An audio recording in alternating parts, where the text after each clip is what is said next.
শপথ করলে আল্লাহর নামে করতে হবে, আর না করলে চুপ থাকতে হবে।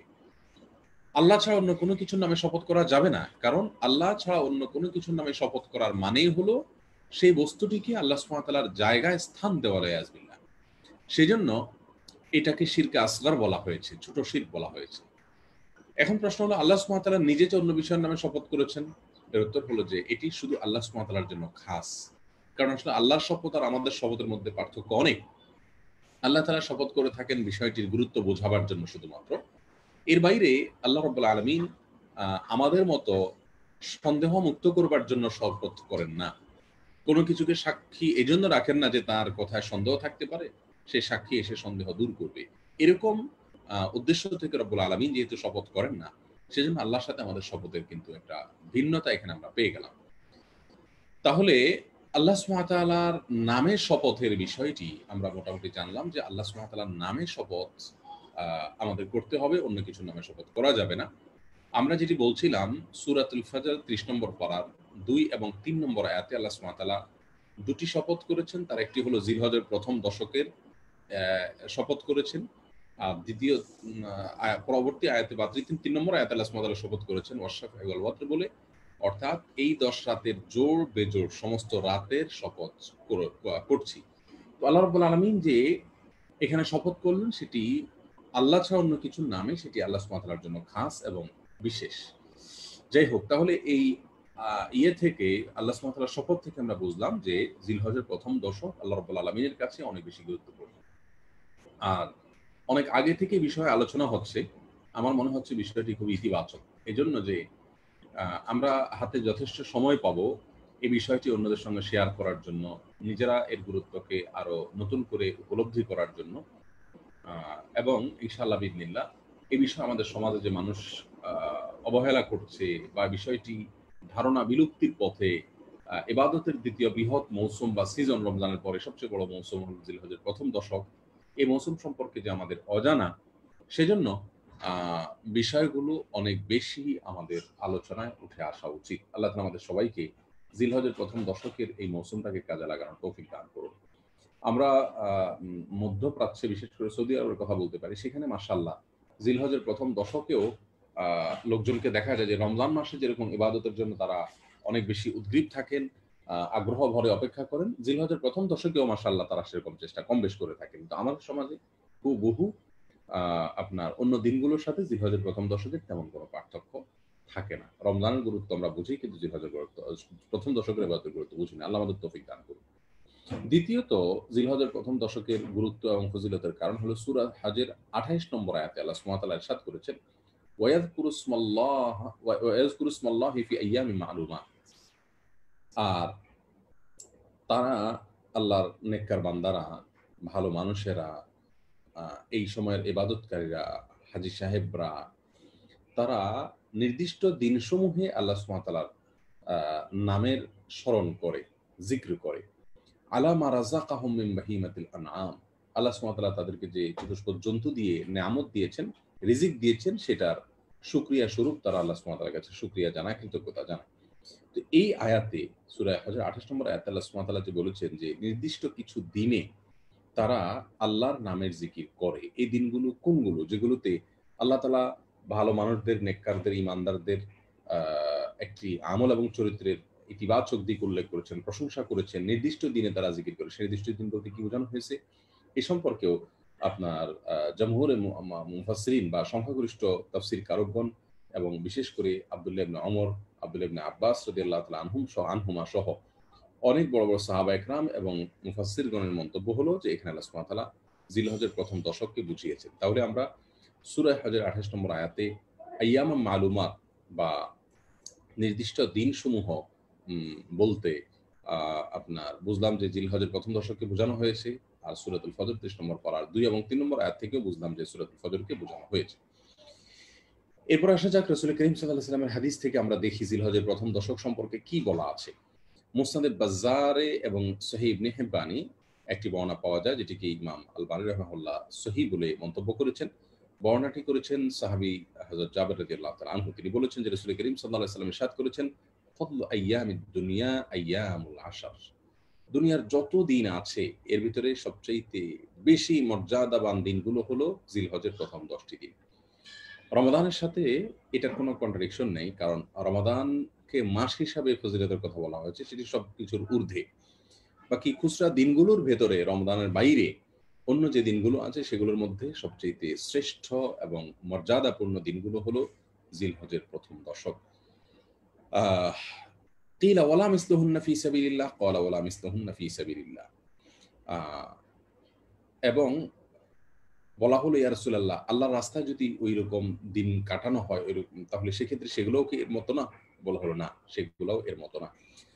বুখারীর এক বর্ণনা আসছে, রাসূল করিম সাল্লাল্লাহু আলাইহি সাল্লাম বলেছেন যে এই দিনগুলোতে আহ ইবাদত বন্দেগী করা, নেক আমল করা, এটা আল্লাহ সুবহানাহু ওয়া তাআলার কাছে এত বেশি ফজিলতপূর্ণ, এত বেশি মর্যাদাপূর্ণ যে আহ অন্য সময় আল্লাহ সুবহানাহু ওয়া তাআলার রাস্তায় জিহাদের চাইতেও এই দিনগুলো আপনার বেশি ফজিলতপূর্ণ এবং মর্যাদাপূর্ণ।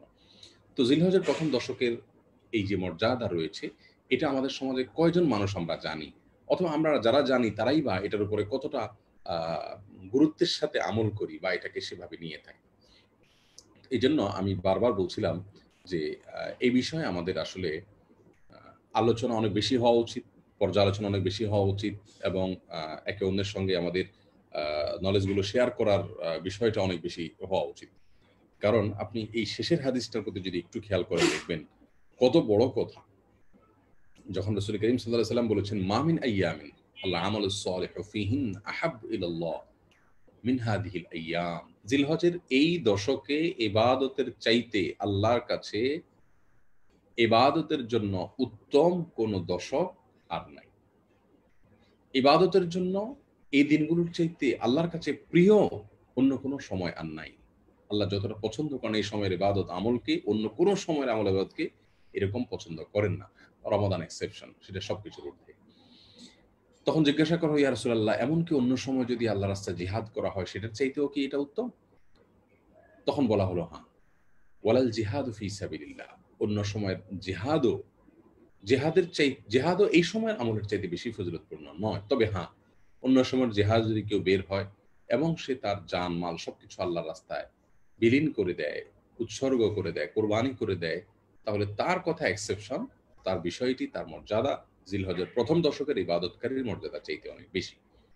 তাহলে জিলহজের প্রথম দশকের মর্যাদার বিষয়ে আমরা জানলাম যে এই দশকের ইবাদত আল্লাহ সুবহানাহু ওয়া তাআলার কাছে সবচেয়ে বেশি প্রিয়। আর এর বাইরে রাসূল করিম সাল্লাল্লাহু আলাইহি সাল্লামের আরো বহু হাদিস আছে। আমরা সেগুলোকে খুব বেশি দীর্ঘ আলোচনাতে যাব না। কারণ করণীয়তে আমাদেরকে যেতে হবে। অনেকগুলো করণীয় আছে এই দশকে। তো আরেকটি কথা না বললে নয়, সেটি হলো যে এই দশকের মধ্যে আরাফাতের সিয়াম রয়েছে, আমরা জানি। আরাফাতের দিনে অবস্থান রয়েছে, আরাফাত দিনের সিয়ামের বিষয়টি রয়েছে, যেটি অনেক ফজিলতপূর্ণ। ইমাম ইবনে হাজার আল আসকালানী রাহিমাহুল্লাহ, যাকে হয়তো আমরা অনেকে চিনে থাকবো, হাফেজে হাদিস বলা হয় তাকে। তো হাফেজে হাদিস ইবনে হাজার আল আসকালানী রাহিমাহুল্লাহ, তিনি কিন্তু সহিহ বুখারীর সবচাইতে বিখ্যাত, বিশ্ববিখ্যাত ব্যাখ্যা গ্রন্থের প্রণেতা, ফাথুল বারীর রচয়িতা, এবং হাদিসের রিজাল শাস্ত্র সম্পর্কে অনেক বড় পণ্ডিত ছিলেন। হাদিস বেত্তাদের মধ্যে কয়েকজনের নাম উল্লেখ করলে হাফিজ ইবনে হাজার আসকালানী রাহিমাহুল্লাহর নাম খুব জোরে সোরে চলে আসে। তো হাফিজ ইবনে হাজার আসকালানী রাহিমাহুল্লাহ বলেছেন যে জিলহজের প্রথম দশকের এত ফজিলত, এত মর্যাদা কি কারণে? আল্লাহ সুবহানাহু ওয়া তাআলার কাছে অন্য সময়ের জিহাদের চাইতে এই সময়ের আমল উত্তম। তারপরে আল্লাহ সুবহানাহু ওয়া তাআলা এই দশকের নামে শপথ করেছেন, জোড়ের নামে শপথ করেছেন, বেজোড়গুলোর নামে শপথ করেছেন পৃথক পৃথক করে। আবার রাসূল করিম সাল্লাল্লাহু আলাইহি সাল্লাম এই দশকের ইবাদতের জন্য অনেকগুলো ফজিলতপূর্ণ কথা, নির্দেশ আমাদেরকে যা যা বলেছেন, এবং বলেছেন এটা দুনিয়ার সবচেয়ে শ্রেষ্ঠ দিন, আল্লাহর কাছে মর্যাদার দিক থেকে সবচেয়ে শ্রেষ্ঠ দিন। তাহলে এই যে এতগুলো ফজিলতের কথা বলা হলো, এর কারণ কি, রহস্য কি? ইবনে হাজার আসকালানী রাহিমাহুল্লাহ বলেছেন যে এর রহস্য হলো এই দিনগুলোতে আপনার সমস্ত ইবাদতের সমারোহ রয়েছে। এতগুলো ইবাদতের সমাবেশ অন্য কোনো সময় আপনি পাবেন না খুঁজে। জিলহজের প্রথম দশককে যদি আপনি খেয়াল করেন, দেখবেন যে এই দশকে ইসলামের ৫ রোকনের ৫টির সমন্বয় আপনি করতে পারবেন, উপস্থিতি আপনি দেখতে পাবেন। যেমন ঈমান তো অন্য সময় আমাদের থাকতে হয়, সবসময় থাকতে হয়, জিলহজের প্রথম দশকে থাকতে হয়। তাহলে ঈমান এর উপস্থিতি তো রয়েছেই জিলহজের প্রথম দশকে। এরপর দ্বিতীয়ত যদি আপনি দেখেন ৫ ওয়াক্ত সালাত। ৫ ওয়াক্ত সালাত অন্য সময় আদায় করতে হয়, জিলহজের প্রথম দশকেও আদায় করতে হয়। আবার আপনি যাকাতের বিষয়ে যদি দেখেন, তাহলে যাকাত অন্য সময় দেওয়া যায়, এই সময়ও দেওয়া যায়। সিয়াম, রমাদান মাসে যেরকম সিয়াম রয়েছে, জিলহজের প্রথম দশকের প্রথম দিনগুলোতে সিয়ামের ব্যাপারে নির্দেশনা রয়েছে। বিশেষ করে আরাফাতের দিনে সিয়ামের বিষয়ে রয়েছে। তাহলে ইসলামের আরেকটি রোকন সিয়াম, সেটারও নজির, দৃষ্টান্ত বা অবস্থান এই দশকে আছে। এরপরে আসুন হজ। হজ তো হয়ই এই দশকে। তাহলে ইসলামের ৫টা রোকনের ৫টার একটা সমন্বয়, একটা সমাবেশ কিন্তু আমরা এই দশকে দেখতে পাচ্ছি। এছাড়াও অতিরিক্ত থাকছে কোরবানি, যেটা অন্য সময় করা যায় না, শুধু এই সময় করার বিষয়। তারপরে আপনার আ বিশেষভাবে আল্লাহ তাআলার জিকির এবং তাকবীর, এগুলো এই দশকের আমল। সব মিলিয়ে এই দশকের আমলগুলোকে খেয়াল করলে দেখা যায় যে এখানে আল্লাহ সুবহানাহু ওয়া তাআলা সব ধরনের আমলের সমারোহ রেখেছেন। যার কারণে ইবনে হাজার আসকালানী রাহিমাহুল্লাহ বলেছেন যে এই দশকের এত মর্যাদা, এত ফজিলত। আল্লাহ সুবহানাহু ওয়া তাআলা আমাদের সকলকে জিলহজের প্রথম দশকের পরিপূর্ণ মর্যাদা এবং ফজিলতকে অনুধাবন করার তৌফিক দান করুন। আমরা ফজিলত এবং মর্যাদা নিয়ে আর খুব বেশি কথা বলতে যাব না।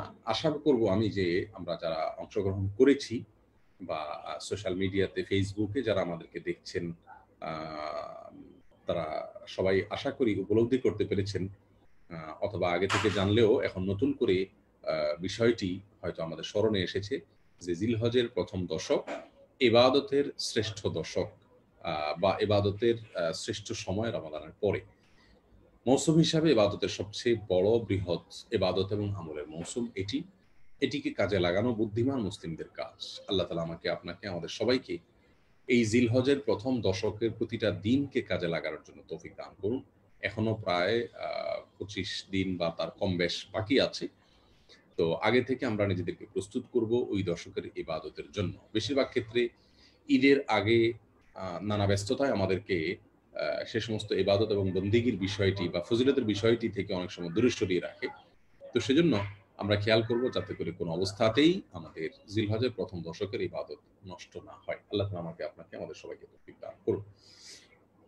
জিলহজের প্রথম দশক নিয়ে ফজিলতের কথা বলতে গেলে আসলে অনেক কিছুই বলা যাবে, কিন্তু আমরা আগেই বলেছি যে খুব বেশি দীর্ঘ আলোচনাতে আমরা যাব না।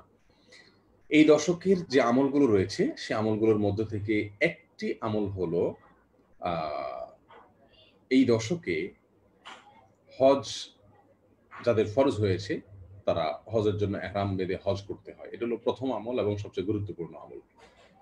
তো এবছর যেহেতু হজ অনেকে আমরা যাওয়ার ইচ্ছা করেছি, কিন্তু হজ হচ্ছে না সেভাবে। আ অত্যন্ত অতি সীমিত পরিসরে শুধুমাত্র আনুষ্ঠানিকতাই থাকছে। এর বাইরে কাউকে হজে অংশগ্রহণ করতে দেয়া হচ্ছে না নিরাপত্তার কারণে। তো সেই জায়গা থেকে আমরা এই আমলটি হয়তো করতে পারছি না। কিন্তু মাসআলাটা বা আমলটা জেনে রাখলাম যে এই দশকের অন্যতম গুরুত্বপূর্ণ একটা আমল হলো হজ। সেটা আল্লাহ সুবহানাহু ওয়া তাআলা আমাদেরকে যখন তৌফিক দিবেন আমরা করব ইনশাআল্লাহ বিইذনিল্লাহ। আ দ্বিতীয়, এই দশকের যে গুরুত্বপূর্ণ আ আমল রয়েছে, করণীয় রয়েছে, সেটা হলো এই দশকে আল্লাহ সুবহানাহু ওয়া তাআলার কাছে তওবায়ে সাদেকা করতে হবে। পরিপূর্ণরূপে আ আপনার খালেস অন্তরে আল্লাহ সুবহানাহু ওয়া তাআলার কাছে তওবা করতে হবে, ইস্তেগফার করতে হবে। কারণ আল্লাহর কাছে ইস্তেগফার করা ছাড়া, তওবা করা ছাড়া আসলে আমলের ইবাদতের তৌফিক অনেক ক্ষেত্রেই নসিব হয় না। আ শেখ আব্দুর রহমান আস-সুদাইস, মক্কার হারামের ইমাম, আপনারা সবাই জানেন। তিনি, তার কাছে কিছু যুবক গিয়ে বলেছিলেন একবার রমাদানের আগে যে, "শেখ, আমরা রমাদানের আগে বেশ জোরে-সোরে প্রস্তুতি নেই যে এবছর রমজানে একটু ব্যতিক্রমভাবে ইবাদত-বন্দেগী করব। ভালোভাবে আল্লাহ সুবহানাহু ওয়া তাআলার ইবাদত-বন্দেগী করে কাটাবো। আ কিন্তু নানা কারণে সেটা হয়ে ওঠে না। প্রতি বছরই আমরা প্রতিজ্ঞা করি, কিন্তু শেষ পর্যন্ত হয়ে ওঠে না। এর কারণটা কি?" তখন তিনি বলেছিলেন যে, "এর কারণ হলো আমাদের গুনাহসমূহ। আমাদের গুনাহসমূহ, এগুলো আমাদেরকে আল্লাহর ইবাদত থেকে দূরে সরিয়ে রাখে। যার কারণে রমাদান আসার আগে উচিত হয় আমাদের তওবা করে, ইস্তেগফার করে আগের আমাদের যে আমলনামা আছে সেখানকার গুনাহগুলোকে চুকিয়ে নেওয়া, হালখাতা করে নেওয়া, যাতে করে নতুন করে আল্লাহর রহমত পাওয়ার জন্য আমরা উপযুক্ত হই। গুনাহগারের প্রতি, নাফরমানের প্রতি অনেক ক্ষেত্রে আল্লাহর রহমত বা অনুগ্রহ হয় না। তো এইজন্য জিলহজের প্রথম দশক আসার আগে দ্বিতীয় যে কাজটি আমরা করব তা হলো ইস্তেগফার এবং তওবা করব। খুব বেশি বেশি করে ইস্তেগফার তওবা করলে ইনশাআল্লাহ বিইذনিল্লাহ আমরা আল্লাহ সুবহানাহু ওয়া তাআলার অনুগ্রহ প্রাপ্ত হব। এবং তওবা ইস্তেগফার করে যদি আল্লাহর কাছ থেকে অন্য আগের গুনাহগুলোকে আমরা মাফ করে নিতে পারি, তাহলে সেক্ষেত্রে সামনে আল্লাহ সুবহানাহু ওয়া তাআলার কাছে এই দশকটিতে আমি ভিন্নভাবে ইবাদতের সুযোগ পাবো। লকডাউনের কারণে এই বছর রমাদান মাসটি অনেক ভাই-বোনদেরই ব্যতিক্রম রমাদান হিসাবে কাটানোর সুযোগ হয়েছে। আমি ব্যক্তিগতভাবে যে কয়জনের কথা শুনেছি, তারা আমাকে জানিয়েছেন, নিশ্চিত করেছেন যে ইবাদত অন্য সময় করার এতটা তৌফিক হয়নি এবছর যতটা হয়েছে। আমার ব্যাপারেও আমার নিজস্ব অভিজ্ঞতাও সেই একই। তো একইভাবে আমি বলব এবছর জিলহজের ১ম দশক যেটি আসছে আর কিছুদিন পরে, আমরা চাইলে এই দশকটাকেও আমাদের জীবনের শ্রেষ্ঠ জিলহজের ১ম দশক হিসেবে আমরা কাটাতে পারি, পালন করতে পারি। কারণ এই দশকটি লকডাউনের কারণে, নানা কারণে আমাদের বাহিরের অনেক ব্যস্ততা থেকে আমাদেরকে দূরে সরায় রাখছে এবং একটি বিপদ আমাদের মাঝে বসে আছে। যদি এই বিপদটা থাকে আরকি, আল্লাহ যদি তার আগে দূর করে দেন তো আলহামদুলিল্লাহ। তাহলে সেক্ষেত্রে বিপদের কারণে আমাদের মনটা নরম, আল্লাহ সুবহানাহু ওয়া তাআলার দিকে ধাবমান রয়েছে। আবার এদিক থেকে আমাদের অবসর সময় রয়েছে। ২ টাকে সমন্বয় করলে দেখা যায় যে এই বছর জিলহজের ১ম দশককে আমরা চমৎকার ইবাদতের একটা মৌসুম হিসাবে এটাকে কাটাতে পারি, এটাকে আমরা পরিণত করতে পারি। তো যাই হোক, সেজন্য এখন থেকে তওবা এবং ইস্তেগফার করে জিলহজের ১ম দশকের ইবাদতের তৌফিক আল্লাহ সুবহানাহু ওয়া তাআলার কাছে কামনা করতে হবে। আগের অপরাধগুলোর জন্য আল্লাহ সুবহানাহু ওয়া তাআলার কাছে মার্জনা চেয়ে, ক্ষমা চেয়ে আমাদের হাল খাতা করে ফেলতে হবে। আল্লাহ তাআলা আমাদের সবাইকে তৌফিক দান করুন। তৃতীয় যে বিষয়টি আমাদের করতে হবে তা হলো এই দশকে অন্য যে রুটিন নেক আমলগুলো আছে, সেই নেক আমলগুলোকে খুব ভালোভাবে অতিরিক্ত গুরুত্বের সাথে আমাদেরকে করতে হবে। কারণ আমরা জানি যে আ এই দশকে নামে যেহেতু আল্লাহ তাআলা শপথ করেছেন, এ দশকের যেহেতু অনেক ফজিলত এবং মর্যাদার কথা বলা হয়েছে, সেজন্য আমরা যত বেশি এই দশকের আমলগুলোকে রুটিন আমলগুলোকে যত বেশি গুরুত্বের সাথে করব, তত বেশি এই দশকের প্রতি সম্মান দেখানো হলো। আর একটা কথা আমরা শুরুতেই বলেছি যে সম্মানিত ৪ টি মাস যে বছরে রয়েছে, সূরা তওবাতে, সূরা বাকারাতে যে বিষয়ে আল্লাহ সুবহানাহু ওয়া তাআলা আলোকপাত করেছেন, সেই সম্মানিত ৪ মাসের কিন্তু একটি মাস এই জিলহজ, যেটার মধ্যে জিলহজের ১ম দশক রয়েছে। তাহলে সেই বিবেচনাতেও এই দশকে সাধারণ রুটিন নেক আমলগুলোকে বিশেষ গুরুত্বের সাথে আমাদের করতে হবে। অতএব এটিকে একটা আমল হিসেবে আমরা নিতে পারি এই দশকের। আল্লাহ তাআলা আমাদের সবাইকে সেই তৌফিক দান করুন। যেমন ৫ ওয়াক্ত সালাত অন্য সময় হয়তো অবলোক্ত হয় না, কিন্তু এই দশকে আমরা অবলোক্ত করার চেষ্টা করব। পুরুষরা হয়তো অন্য সময় জামাতের বিষয় অতটা খেয়াল করা হয় না বা গাফলতি আছে। কিন্তু এই দশকে আমরা, অর্থাৎ জিলহজের ১ম দশকে যাতে কোনোভাবেই জামাত মিস না হয়, বরং তাকবীরুল্লাহ মিস না হয়, সেদিকটাতে খেয়াল করব। তাহলে এটাকেও আমি জিলহজের ১ম দশকের আমল হিসেবে গণ্য করতে পারি। যদি এটার জন্য পার্টিকুলার কোনো নির্দেশ হাদিসে আসেনি। কিন্তু রাসূল করিম সাল্লাল্লাহু আলাইহি সাল্লাম যেহেতু এই দশকের আমলের পরে বলেছেন যে সেটি আল্লাহ সুবহানাহু ওয়া তাআলার কাছে সবচাইতে আ বেশি গুরুত্বপূর্ণ দশক এবং সবচাইতে বেশি মর্যাদার দশক। সেজন্য আমাদেরকে এই দশকের মর্যাদা পাওয়ার আশায় এবং দশকের ফজিলত পাওয়ার আশায় রুটিন নেক আমলগুলোকে বিশেষ গুরুত্বের সাথে করার চেষ্টা করতে হবে। আল্লাহ তাআলা আমাদের সবাইকে সেই তৌফিক দান করুন। তাহলে আমরা আ রুটিন নেক আমলগুলো করার বিষয়ে বিশেষভাবে যত্নবান হব। আ ইনশাআল্লাহ বিইذনিল্লাহ খেয়ালে রাখবো। আল্লাহ সুবহানাহু ওয়া তাআলা আপনাকে, আমাকে, আমাদের সবাইকে সেই তৌফিক দান করুন। তাহলে আ তৃতীয় যে আমল আ আ এর কথা আমরা বললাম সেটা হলো রুটিন নেক আমলগুলোকে বিশেষভাবে গুরুত্বের সাথে করা। ৪ নম্বর হলো গুনাহসমূহ থেকে বাঁচার ব্যাপারে এই দশকে বিশেষভাবে গুরুত্ব দিয়ে থাকার চেষ্টা করা। অর্থাৎ অন্য সময় তো আমরা গুনাহ থেকে বাঁচার চেষ্টা করবই। কিন্তু এই দশকে বিশেষভাবে গুনাহ থেকে বাঁচার জন্য আমাদের চেষ্টা থাকতে হবে। কারণ একে তো সম্মানিত আ ৪ মাসের একটি, সেই দৃষ্টিকোণ থেকে। আবার দ্বিতীয়ত জিলহজের ১ম দশক, এদিনে আল্লাহর কাছে ইবাদত খুব বেশি প্রিয়। তো আল্লাহর কাছে যখন ইবাদত খুব বেশি প্রিয় হবে, ওই সময়টাতে গুনাহ করা, নাফরমানি করা খুব বেশি অপ্রিয় হবে, সেটা বলাই বাহুল্য। অতএব আমরা আ এই দশকের চতুর্থত আমল হিসাবে বলতে পারি, গুনাহসমূহ থেকে বেঁচে থাকার জন্য আপ্রাণ চেষ্টা করা। অন্য সময়ের চাইতে বেশি। দেখুন, এই কথাগুলো কিন্তু খুব সাদামাটা কথা। আমরা হয়তো আ উম বলব যে এগুলার নতুন কথা কি?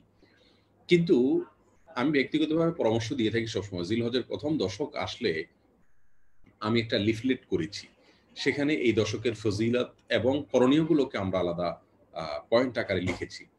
আমরা বহু মানুষকে এটাকে লিফলেট আকারে দিয়ে দেই। বলি যে বাসাবাড়িতে এটাকে আপনি ঝুলিয়ে রাখবেন এবং আপনার অফিসে, আপনার শয়নকক্ষে এমন জায়গায় রেখে দিবেন যেখানে বারবার আপনার নজরে পড়ে।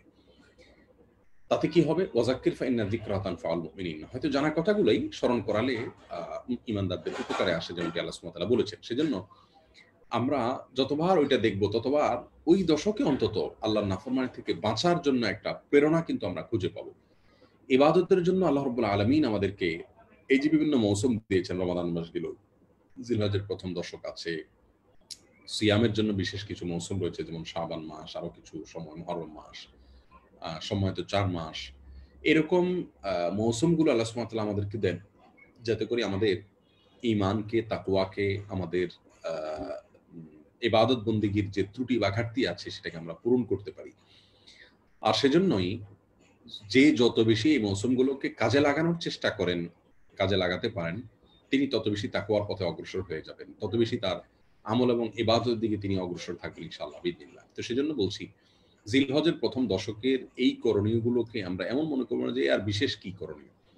বরং এগুলোকে বিশেষ গুরুত্ব দিয়ে যদি আপনি করতে থাকেন, দেখবেন এই দশক যাওয়ার পরে আপনার তাকওয়ার লেভেল অনেকটা উঁচুতে পৌঁছে গেছে ইনশাআল্লাহ বিইذনিল্লাহ।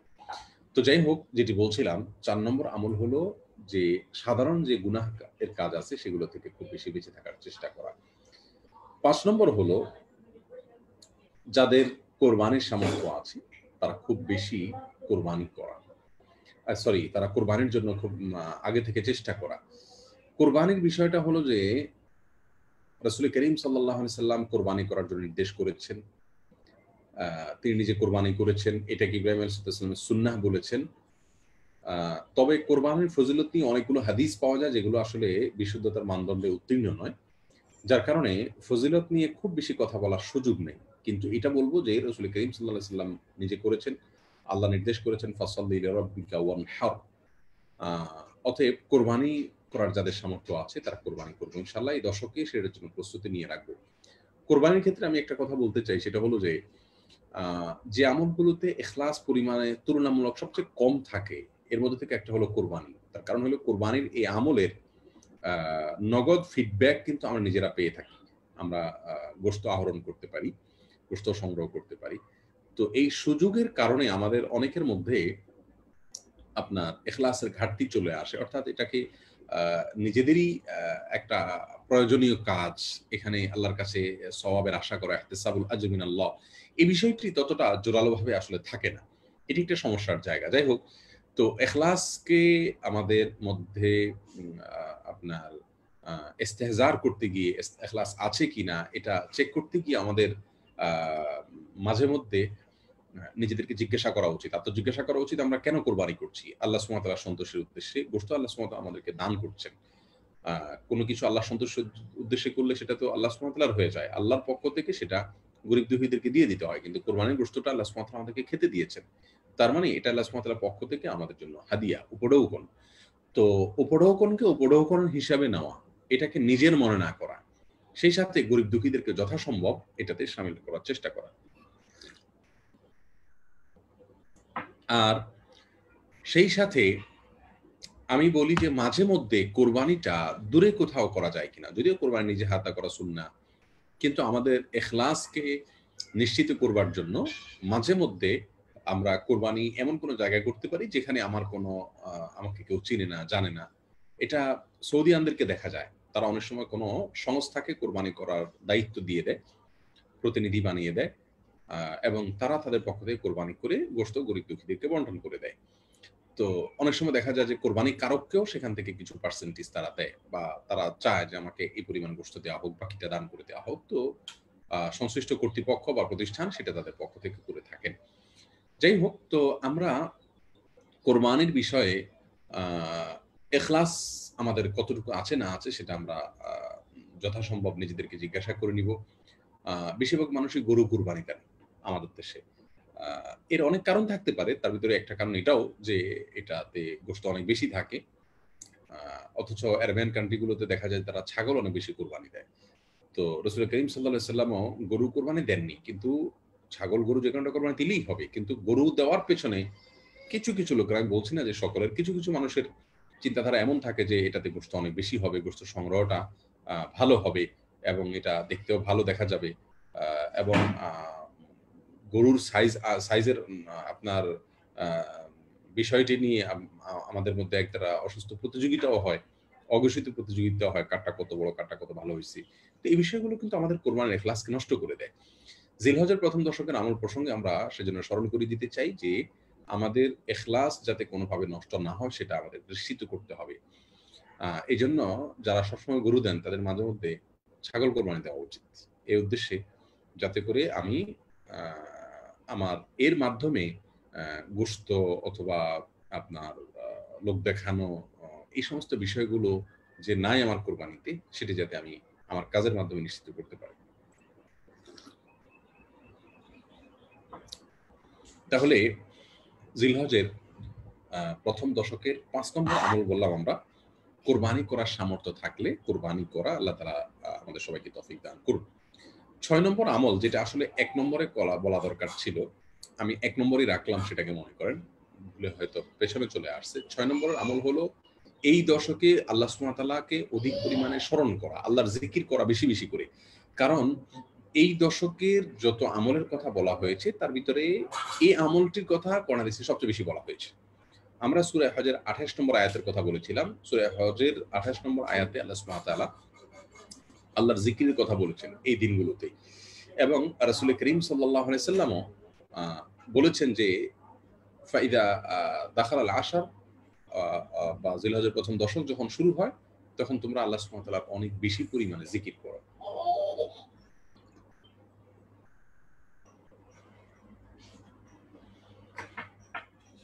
সেজন্য জিলহজের ১ম দশকে খুব বেশি পরিমাণে আল্লাহ সুবহানাহু ওয়া তাআলার জিকির করা উচিত। এটা হলো এই দশকের সবচেয়ে বেশি পরিমাণে করার মতো আমল।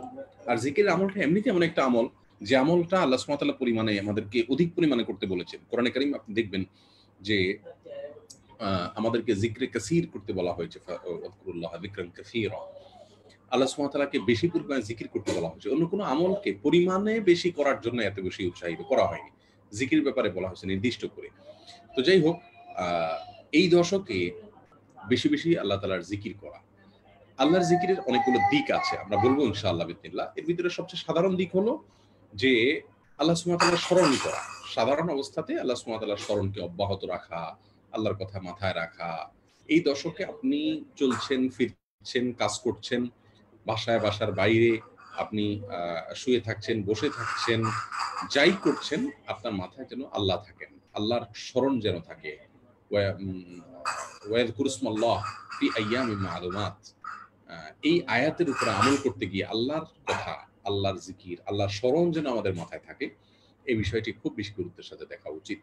আর বিশেষ পদ্ধতিতে আমরা এই দশকে জিকির করব। তন্মধ্য থেকে আ একটা জিকির হলো তাকবীর বেশি, বেশি করা। রাসূল করিম সাল্লাল্লাহু আলাইহি ওয়াসাল্লাম বলেছেন, ফাআকসিরু ফিহিন্না মিনাত তাকবীরি ওয়াত তাহলিলি ওয়াত তাহমিদি। অর্থাৎ জিলহজের ১ম দশক যখন শুরু হবে, এই দশকে তোমরা বেশি, বেশি করে তাকবীর পড়বে, তাহলিল করবে, তাহমিদ করবে। তাকবীর মানে আল্লাহু আকবার বলা, তাহলিল মানে লা ইলাহা ইল্লাল্লাহ বলা, আ তাহমিদ মানে আল্লাহর প্রশংসা করা। তাহলে আল্লাহর প্রশংসা করা, আল্লাহর একত্ববাদের স্বীকারোক্তি দেওয়া এবং আল্লাহ সুবহানাহু ওয়া তাআলার বড়ত্ব বর্ণনা করা।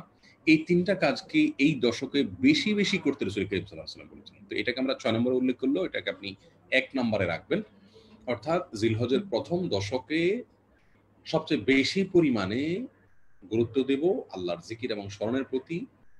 আর আল্লাহর জিকিরের একটা দিক হলো সাধারণভাবে জিকির করা, আর হলো বিশেষভাবে জিকির করা। এই বিশেষভাবে জিকিরটা হলো আল্লাহু আকবার, আল্লাহু আকবার, লা ইলাহা ইল্লাল্লাহু আল্লাহু আকবার, আল্লাহু আকবার, ওয়ালিল্লাহিল হামদ।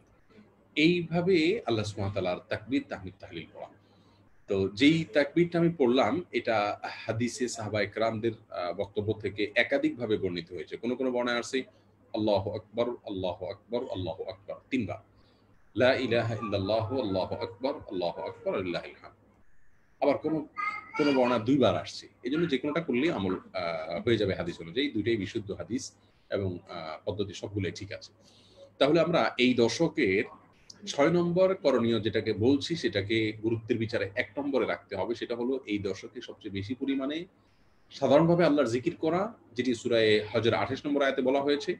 আর বিশেষভাবে তাকবীর, তাহলিল, তাহমিদ পাঠ করা। অর্থাৎ আল্লাহু আকবার, আল্লাহু আকবার, আল্লাহু আকবার, লা ইলাহা ইল্লাল্লাহু, আল্লাহু আকবার, আল্লাহু আকবার ওয়া লিল্লাহিল হামদ। এটা বেশি, বেশি পাঠ করে, যেমনটি সহিহ বুখারীর হাদিসে সুস্পষ্টভাবে নবী সাল্লাল্লাহু আলাইহি ওয়াসাল্লাম বলেছেন। ফাআকসিরু ফীহিন্না মিনাত তাকবীরি ওয়াত তাহলিল ওয়াত তাহমিদ। এটা আমরা করব। এই আমলটির ব্যাপারে আমি সৌদি আরবের একটা সংস্কৃতি দেখেছি যেটা আমার কাছে খুব অনুসরণীয় মনে হয়েছে, ভালো লেগেছে। সেটা হলো আ জিলহজের ১ম দশকে আপনি সৌদি আরবের পাড়া মহল্লাগুলোর ভিতরে যদি আপনি ঢুকেন, আপনি আ কেউ যদি হঠাৎ করে সেখানে যায় তাহলে সে বুঝতে পারবে যে এই সময়টা জিলহজের ১ম দশক চলছে। শুধুমাত্র মহল্লা দিয়ে একটা চক্কর যদি দেয়, ঘোরাফেরা করলেই তিনি বুঝতে পারবেন। কিভাবে বুঝতে পারবেন? তার কারণ হলো যে বাসাবাড়িগুলোর গেইটে তারা ছোট করে একটা সাউন্ড বক্স লাগায় রাখে। যেখানে মৃদু স্বরে, খুব বেশি উচ্চ স্বরে না, অন্য কারো ডিস্টার্ব হয় বা পাশের বাড়িতে আওয়াজ যায় এরকম না। মৃদু স্বরে সেখানে তাকবীর চালানো থাকে। আল্লাহু আকবার, আল্লাহু আকবার, আল্লাহু আকবার, লা ইলাহা ইল্লাল্লাহ, আল্লাহু আকবার, আল্লাহু আকবার ওয়া লিল্লাহিল হামদ। অত্যন্ত অত্যন্ত মধুর কণ্ঠে আল্লাহ সুবহানাহু ওয়া তাআলার প্রতি ভালোবাসা প্রকাশ হয়। এরকম একটা কণ্ঠে দেখা যায় যে এই তাকবীর চালানো আছে এবং প্রায় বাড়ির সামনেই বা অনেক বাড়ির সামনেই কিন্তু এরকম তাকবীর চালানো থাকে। এর মাধ্যমে মূলত মানুষকে স্মরণ করানোর উদ্দেশ্য হয় যে যাতে করে পথচারীরা আ যারা সামনে দিয়ে যাচ্ছেন, রাস্তাঘাট দিয়ে চলাফেরা করছেন, তারা যেন এটা শুনে তারা সাথে, সাথে তাকবীর পাঠ করতে পারেন। কত সুন্দর একটি দৃষ্টান্ত মাশাআল্লাহ।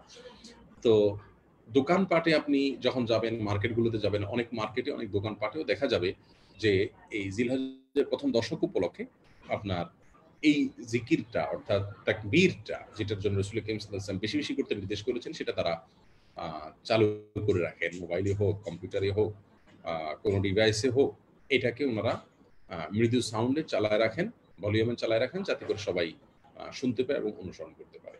তো এটা একটা ভালো জিনিস। আমি ব্যক্তিগতভাবে যে কাজটি করি, গত বছর দেশে ছিলাম আমি।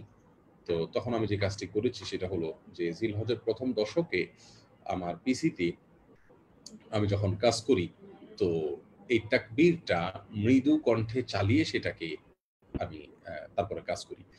এতে ২ টা লাভ হয়। এক হলো নিজেও সাথে, সাথে তাকবীরগুলো পড়া হয়। আবার আ অ আশেপাশে যারা আছেন অথবা যারা অফিসে আসছেন, যাচ্ছেন বা আশপাশ থেকে শুনতে পাচ্ছেন, তারাও সেটাকে ফলো করতে পারেন। তো এটা মানে এই তাকবীর চালু করে রাখতে হবে আপনার কোন ডিভাইসে, আমি সেটাকে আপনাকে নির্দেশ করছি না, কোন হাদিসের আলোকে সেটা নির্দেশ নাই। কিন্তু আমি বোঝাতে চাচ্ছি যে জিলহজের ১ম দশক তাকবীরের দশক হবে, জিকিরের দশক হবে। তাকবীরময় হবে আমাদের বাসাবাড়ি, অফিস আদালত, আমাদের মুখগুলো তরতাজা থাকবে এই তাকবীরের মাধ্যমে। বিধায় জিলহজের ১ম দশকে এই তাকবীরগুলো বেশি, বেশি পাঠ করতে হবে। সাহাবায়ে কেরামদের মধ্যে রিদওয়ানুল্লাহি আলাইহির ভিতরে অনেকেই আ এই দশকে বাজারে যেতেন শুধুমাত্র তাকবীর পাঠ করার জন্য। অনেক সাহাবীর ক্ষেত্রে আমরা এরকম কথা জানতে পারি। বিশেষ করে আপনার যতটুকু মনে পড়ে আবু হুরায়রা রাদিয়াল্লাহু তাআলা আনহুর কথা, আরো একাধিক সাহাবীর কথা, তারা এই দশকে বাজারে যেতেন। কেন? উচ্চস্বরে তাকবীর পাঠ করার জন্য। যাতে করে তার শুনে, শুনে অন্যরা পাঠ করতে পারে। তো এই যে বিষয়গুলো রয়েছে সেগুলোকে মাথায় রেখে আমরাও উচ্চস্বরে তাকবীর পাঠ করব। মা-বোনরা উচ্চস্বরে তাকবীর পাঠ করবেন না বাইরে থাকলে। বাসা-বাড়িতে থাকলে অবশ্যই উচ্চস্বরে করতে পারেন। কিন্তু সেই স্বরটা যাতে বাসার বাইরে না যায় বা অন্য পুরুষের কান পর্যন্ত না যায় সেদিকটাকে খেয়াল করবেন। তবে গুনগুনিয়ে বা কিছুটা মৃদু স্বরে তারাও পড়তে পারেন। তাহলে জিলহজের ১ম দশকে তাকবীর আমরা খুব বেশি করে করব ইনশাআল্লাহ বিইذনিল্লাহ। আমাদের ফেসবুকে আপনার ইয়েতে আ কি বলে কভারে আমরা এই তাকবীর আ আ ভিডিও প্লে করে রাখতে পারি যে কেউ আমাদের এখানে আসলেই তাকবীরটা শুনতে পাবে। যাতে করে সে সাথে, সাথে পড়তে পারে। তো যাই হোক এই তাকবীরে গোটা মুসলিমের সমস্ত জনপদ, বাসাবাড়ি আ এগুলো আপনার প্রকম্পিত হবে এবং আলোচিত থাকবে, এমনটি হওয়া উচিত। আল্লাহ তাআলা আমাকে, আপনাকে, আমাদের সবাইকে তৌফিক দান করুন। আমি বিনীতভাবে আজকের এই অনুষ্ঠানের মাধ্যমে আমাদের আ সমস্ত ভাই-বোনদেরকে আমি অনুরোধ করব যে জিলহজের প্রথম দশক উপলক্ষে এই তাকবীরগুলোর প্রতি আমরা বিশেষভাবে গুরুত্ব আরোপ করব এবং আপনার অন্যদের মধ্যে এটাকে খুব বেশি শেয়ার করব। অফিসে, আদালতে, বাসা বাড়িতে তাকবীরের একটা ধ্বনি এবং রব পড়ে যেতে হবে। আল্লাহ তাআলা আপনাকে আমাকে সবাইকে তৌফিক দান করুন। এটা হবে জিলহজের সবচাইতে দৃশ্যমান এবং পরিমাণে সবচাইতে বেশি করা হচ্ছে সে আমলটি। আবারও বলছি, বারবার বলছি, এই দশককে সাধারণ জিকিরের মধ্যে কাটানো আর তাকবীরের মধ্যে কাটানো। আল্লাহ তাআলা আমাকে সবাইকে তৌফিক দান করুন। ৭ নম্বর আমল হলো এই তাকবীরগুলো আইয়ামে তাশরিকে বিশেষভাবে প্রত্যেক নামাজের পরে করা। প্রত্যেক সালাত শেষ করার পরে নারী পুরুষ প্রত্যেকে যার যার জায়গা থেকে এই তাকবীরটা পাঠ করা কমপক্ষে একবার করাই হলো নির্দেশ। কেউ চাইলে বেশি করতে পারেন, কিন্তু জামাতে নামাজ সালাত আদায় করলে সেক্ষেত্রে সবাই একসাথে করতে হবে, সমস্যা নেই, এমন কোনো কথা নেই। বরং আমরা আইয়ামে তাশরিক অর্থাৎ ঈদের দিন এবং ঈদের পরে আরো ২ দিন অর্থাৎ এই যে দিনগুলোতে কোরবানি করা যায় সেই দিনগুলোতে আমরা ঈদের চাঁদ যখন ঈদের দিন ফজর থেকে নিয়ে আপনার শুরু হবে এবং ঈদের পরের দিন এবং তার পরের দিন আসর পর্যন্ত এই তাকবীর চলমান থাকবে। তো এই তাকবীর আমরা বেশি বেশি করে পাঠ করব সাধারণ অবস্থাতে প্রথম দশকে, আর বিশেষভাবে দশম দিনের ফজর থেকে নিয়ে আপনার ১২তম দিনের বিকেল পর্যন্ত আমরা এই তাকবীরকে পাঠ করতে থাকবো। আসর পর্যন্ত পাঠ করতে থাকবো নামাজের পরে, সেটা কিন্তু আবশ্যক, জরুরি। আর প্রথমটা হলো অনাবশ্যক, জরুরি নয়, আমরা সাধারণ অবস্থাতে করতে থাকবো। তাহলে তাকবীর পাঠের ২ টা দিক আছে, একটা হলো সাধারণভাবে, একটা হলো বিশেষভাবে। বিশেষভাবে হলো প্রত্যেক সালাতের শেষে, সেটা হলো আইয়ামে তাশরিকে, আর সাধারণভাবে হলো প্রতিদিন এই জিলহজ দশকের প্রথম দশকে রাতে দিনে যে কোনো সময়। আর ৮ নম্বর আমল হলো যারা কোরবানি করবেন নিয়ত করেছেন তারা তাদের হাতের নখ, চুল, শরীরের অন্য কোনো লোম, পশম এগুলো কাটবেন না, ছাঁটবেন না, চাচবেন না, ছোট করবেন না। কারণ হলো রাসূল করিম সাল্লাল্লাহু আলাইহি সাল্লাম আমাদেরকে নির্দেশ করেছেন, মান আরাদা আন ইউদাহিয়া, যে ব্যক্তি কোরবানি করার ইরাদা করেছেন, ইচ্ছা পোষণ করেছেন, ফালা ইয়াখুয মিন শা'রিহি ওয়া আযফারিহি শাইআ, তাহলে সে যেন তার চুল, নখ ইত্যাদি এগুলো কোনো কিছু না কাটে। হাদিসটি সহিহ মুসলিমে বর্ণিত হয়েছে। তো এই বিষয়টি অর্থাৎ চুল, নখ, পশম এগুলো আমাদের এই দশকে যাতে না কাটা হয় সেটা খেয়াল করতে হবে। আবারও বলছি, যারা কোরবানি করবেন তারা। এখানে একটা ভুল ধারণা আছে আমাদের সমাজে, সেটা হলো অনেকে মনে করেন যে যারা চুল, নখ এগুলো কাটবেন না জিলহজের প্রথম দশক, আল্লাহ সুবহানাহু ওয়া তাআলা তাদেরকে কোরবানির সওয়াব দিবেন। এরকম কথা অনেক আলেমরা বলে থাকেন, অনেক মসজিদগুলোতেও শোনা যায়। এটি ভুল আসলে। কারণ হাদিসের ভাষ্যটা এরকম, মান আরাদা আন ইউদাহিয়া, যে ব্যক্তি কোরবানি করার ইচ্ছা পোষণ করেছে সে এমনটি করবে না। তাহলে কথার কথা, পরিবারের যিনি কর্তা, যার পক্ষ থেকে কোরবানিটা হবে, তিনি কিন্তু হাতের নখ, মাথার চুল, মোচ এবং শরীরের অন্যান্য অবাঞ্ছিত পশম ইত্যাদি এগুলো তিনি যা কাটার সেটা জিলহজের চাঁদ ওঠার আগে আগে কেটে ফেলবেন। জিলহজের প্রথম দশক তিনি আর কাটবেন না, কোরবানির পরে তিনি কাটতে পারবেন। তাহলে বিষয়টি সবার জন্য না, যারা কোরবানি করবে তাদের জন্য। কিন্তু এটাকে আমাদের সমাজে যেভাবে বলা হয় যে এটা করলে একটা কোরবানির সওয়াব পাওয়া যায়, হাদিসে আসলে এইভাবে বলা হয়নি, এটি হাদিসের ভুল ব্যাখ্যা। তাহলে আমরা ৭ নম্বর আমলও পেয়ে গেলাম, ৮ নম্বর আমলও পেয়ে গেলাম, অর্থাৎ যারা কোরবানি করবেন তারা চুল, নখ ইত্যাদি কাটবেন না এই দশকে। ৯ নম্বর আমল হলো যারা হজে যাননি বা হজে যাচ্ছেন না তারা আরাফাতের দিনে রোজা রাখবেন, সিয়াম পালন করবেন।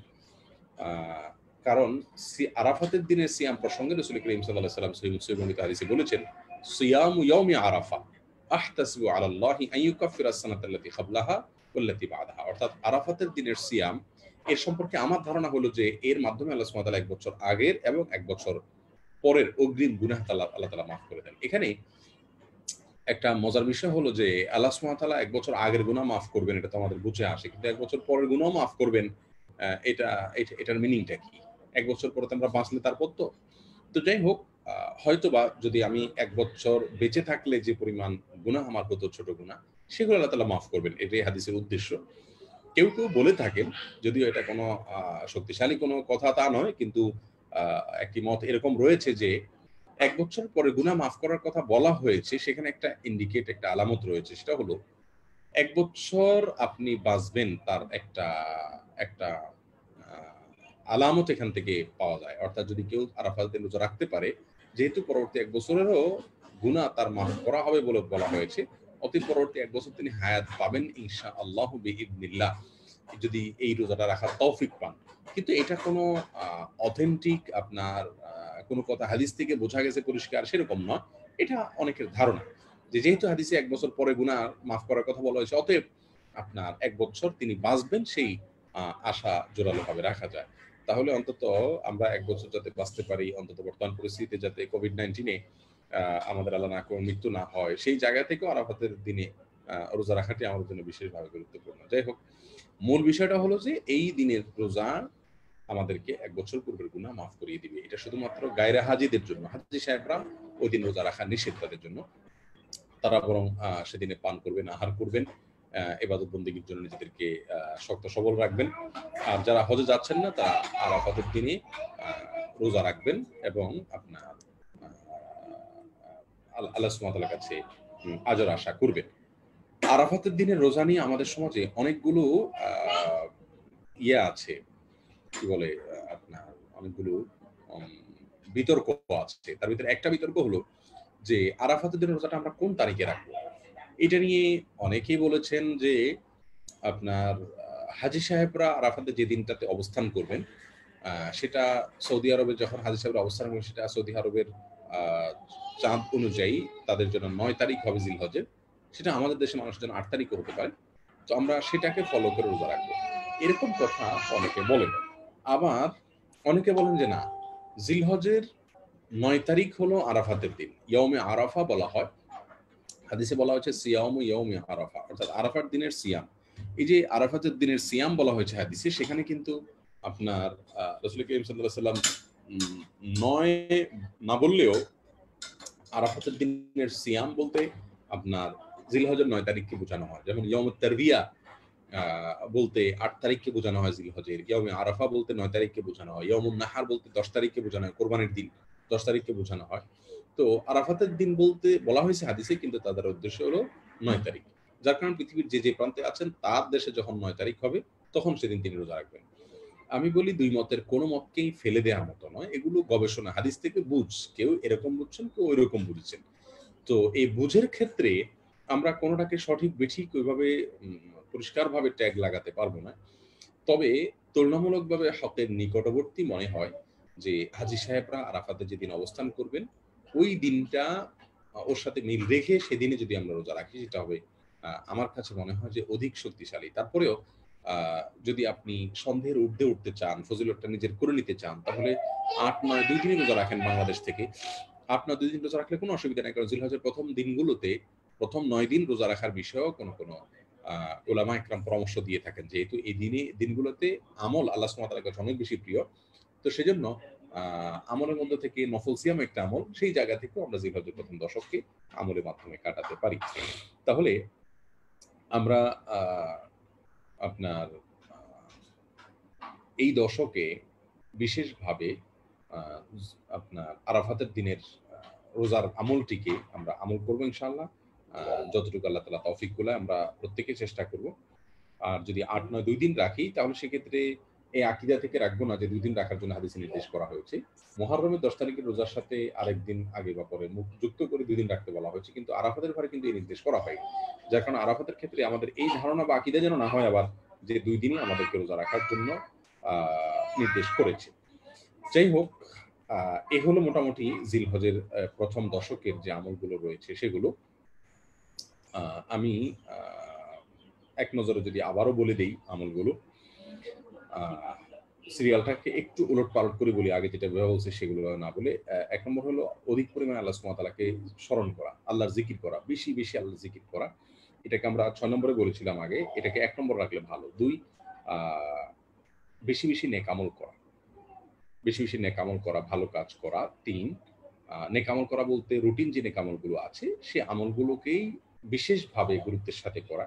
৩ গুনাহের কাজ অন্য সময় তো করবোই না। এই সময়গুলোতে বিশেষভাবে সেগুলো থেকে দূরে থাকার চেষ্টা করব। ৪ যাদের সামর্থ্য আছে তারা হজ করবো ইনশাআল্লাহ। ৫, যারা কোরবানি করার সামর্থ্য রয়েছে তারা কোরবানি করব। ৬, কোরবানি করার যারা ইচ্ছা করেছি তারা হাতের নখ, চুল এবং শরীরের অবাঞ্ছিত যে পশমগুলো রয়েছে সেগুলো কাটবো না এই দশকে, কোরবানি করার আগ পর্যন্ত। আর ৭ নম্বর হলো এই দশকে বেশি, বেশি তাকবীর, তাহমিদ, তাহলিল পাঠ করা। আল্লাহু আকবার, আল্লাহু আকবার, আল্লাহু আকবার, লা ইলাহা ইল্লাল্লাহু, আল্লাহু আকবার, আল্লাহু আকবার, ওয়ালিল্লাহিল হামদ। এই তাকবীর বেশি, বেশি করে পাঠ করা রাতে দিনে। আর আ এই তাকবীরটা পুরুষরা উচ্চস্বরে স্বাভাবিকভাবে উচ্চস্বরে পড়তে পারে। নীরবে পড়তে পারেন, কোনো নির্দেশ নাই। ৮ নম্বর হলো এই তাকবীরটাই আইয়ামে তাশরিকে, ঈদের দিনে, ঈদের পরের দিনগুলোতে প্রত্যেক সালাতের পরে পাঠ করা। বিশেষভাবে সালাতের বাইরেও পাঠ করা যায়, কিন্তু সালাতের মধ্যে বেশিরভাগ পাঠ করা।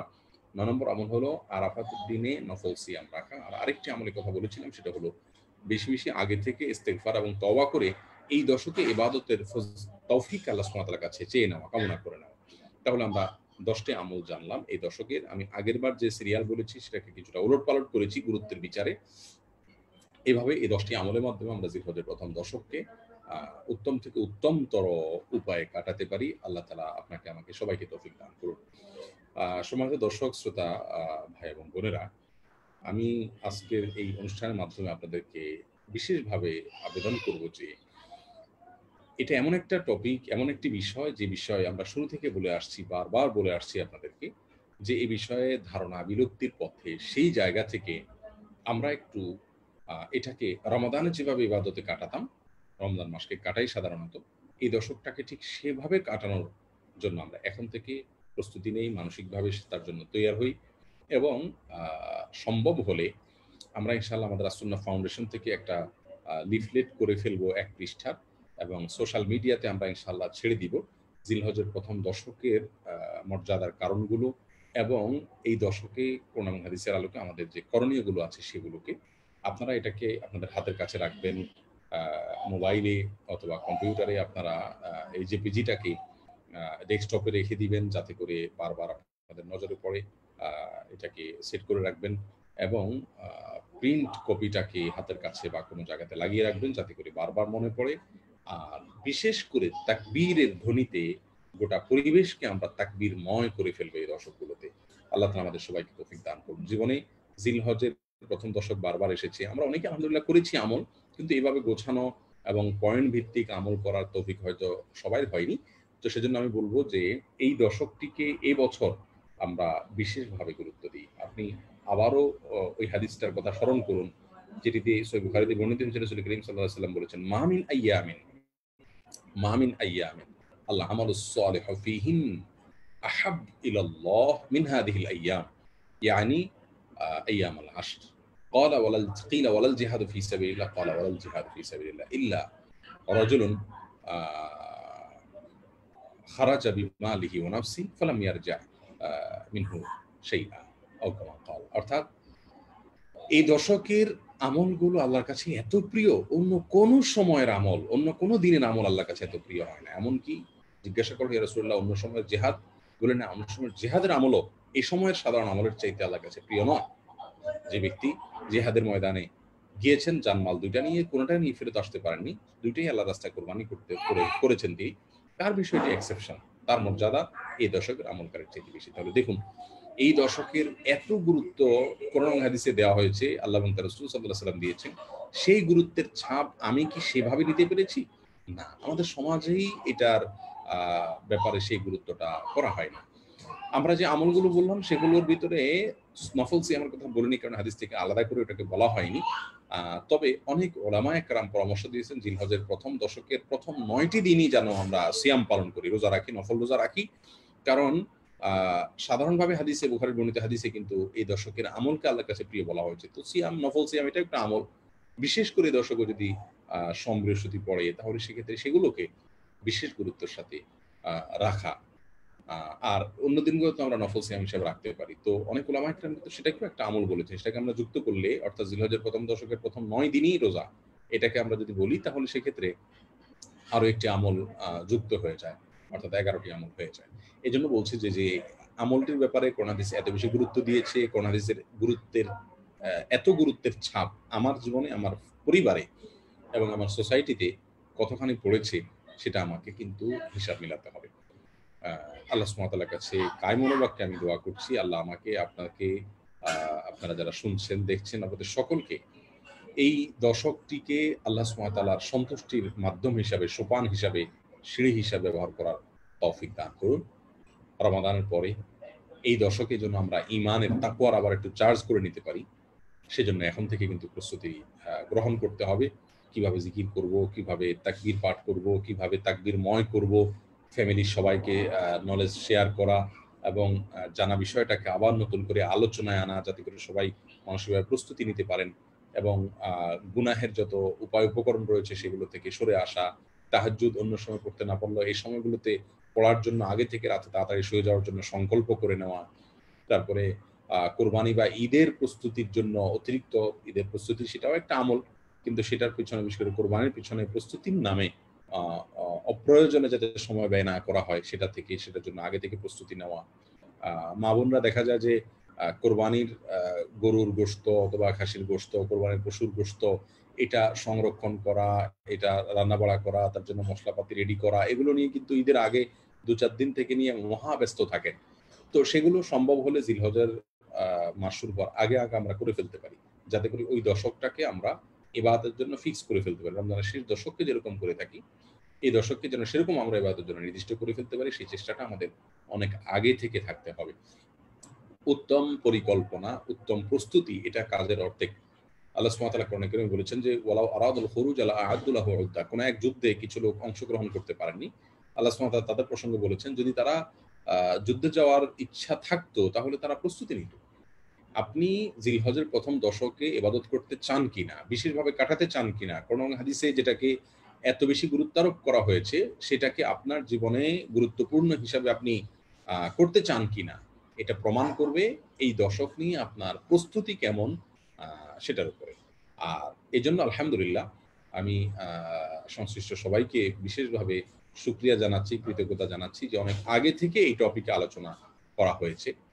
আমরা হয়তো কেউ বলবো যে এখনো তো জিলহজের ১ম দশক আসতে ২০-২৫ দিন বাকি, আরো পরে আলোচনা করা যেত। কিন্তু আসলে এত আগে থেকে আলোচনা করার একটা বড় সুবিধা এটাও যে আমরা পারস্পরিকভাবে পরিবারের সদস্যদের সাথে, কারণ আমলের জন্য একটা পরিবেশের দরকার হয়। সবাই মিলে যখন আমলমুখী হয় তখন আমল করাটা সহজ হয়।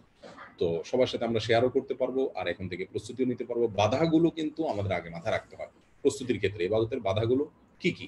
যেমন আমি বললাম, আমাদের মা-বোনদের জন্য একটা বাধা হলো ঈদের আগে ২-৪ দিন তারা মশলাপাতি, কোরবানির গোশত এটা সামলানোর যে প্রিপারেশন সেগুলো নিয়ে তারা ব্যস্ত হয়ে থাকতে হয়। পুরুষরা কোরবানির পশু কেনা, তারপরে কষাই, আদার্স অন্যান্য ঝামেলার ভিতরে থাকতে হয়। যতটুকু সম্ভব হয় সেগুলোকে যদি জিলহজের ১ম দশকের আগে যতটুকু সম্ভব আগায় রাখা যায়, তাহলে ইবাদতে আমরা এক্সট্রা অ্যাডভান্টেজ পাবো ইনশাআল্লাহ বিইذনিল্লাহ। আর নিজেদের ভিতরে আলাপ আলোচনা করে তারপরে এটা নিয়ে আপনার আমার রিমাইন্ড করতে পারে সেরকম লেখনী বা বক্তব্য বা বিভিন্ন ফরম্যাটে আমি এ বিষয়ের আপনার বিভিন্ন কথা শুনলাম, লেখা পড়লাম, বারবার সেটা আলোচনা পর্যালোচনা করে নিজেদের মধ্যে ইনশাআল্লাহ এর মাধ্যমে আমরা নিজেদেরকে প্রস্তুত করতে পারবো। আল্লাহ তাআলা আমাদের সবাইকে এই দশকের প্রত্যেকটি আমলকে সুন্দরভাবে করার তৌফিক দান করুন। এখন থেকে তার জন্য প্রস্তুতি গ্রহণ করার তৌফিক দান করুন। হাযা ওয়া উসাল্লি ওয়া উসাল্লিমু আলা নবিয়িনা মুহাম্মদ ওয়া আলা আলিহি ওয়া আসহাবিহি আজমাইন ওয়া জাযাকুমুল্লাহু খায়রা। আমরা আলোচনা এখানে শেষ করতে চাচ্ছি। আর প্রশ্নোত্তর যদি আমাদের থাকে তাহলে সেক্ষেত্রে সময়ত রিজভী ভাই আছেন। কিভাবে প্রশ্নোত্তর সাবমিট করবেন সবাই? অনুগ্রহ করে যদি সে বিষয়ে আপনি একটু কথা বলতেন। জাযাকুমুল্লাহু খায়রান শাইখ, অনেক শুকরিয়া, আপনি সময় দিলেন আমাদেরকে, গুরুত্বপূর্ণ আলোচনা করলেন। আমরা যেটা আপনাদেরকে এই চ্যাট রুমের মাধ্যমে জানিয়েছি যে আপনাদের যদি প্রশ্ন থাকে আপনারা হ্যান্ড রেজ করবেন, কারণ আসলে সবাইকে মাইক ওপেন করে দিলে একসাথে অনেকেই কোশ্চেন করেন এবং দেখা যায় যে আসলে ঠিক শোনা যায় না। তো আপনারা হয়তো সবাই দেখতে পাবেন যে মোর অপশনে গেলে রেজ হ্যান্ড একটা অপশন আছে। আপনারা যারা যারা হ্যান্ড রেজ করবেন আমরা ইনশাল্লাহ তাদের মাইক ওপেন করে দিব এবং প্রশ্ন করার সুযোগ দেবো ইনশাল্লাহ। তো আপনাদের যাদের প্রশ্ন আছে, আপনারা শাকের কাছে প্রশ্ন করতে চান, দুজনকে দেখতে পাচ্ছি। শাক, আমি তাহলে একে ওপেন করছি ইনশাল্লাহ, ওনারা প্রশ্ন করলে।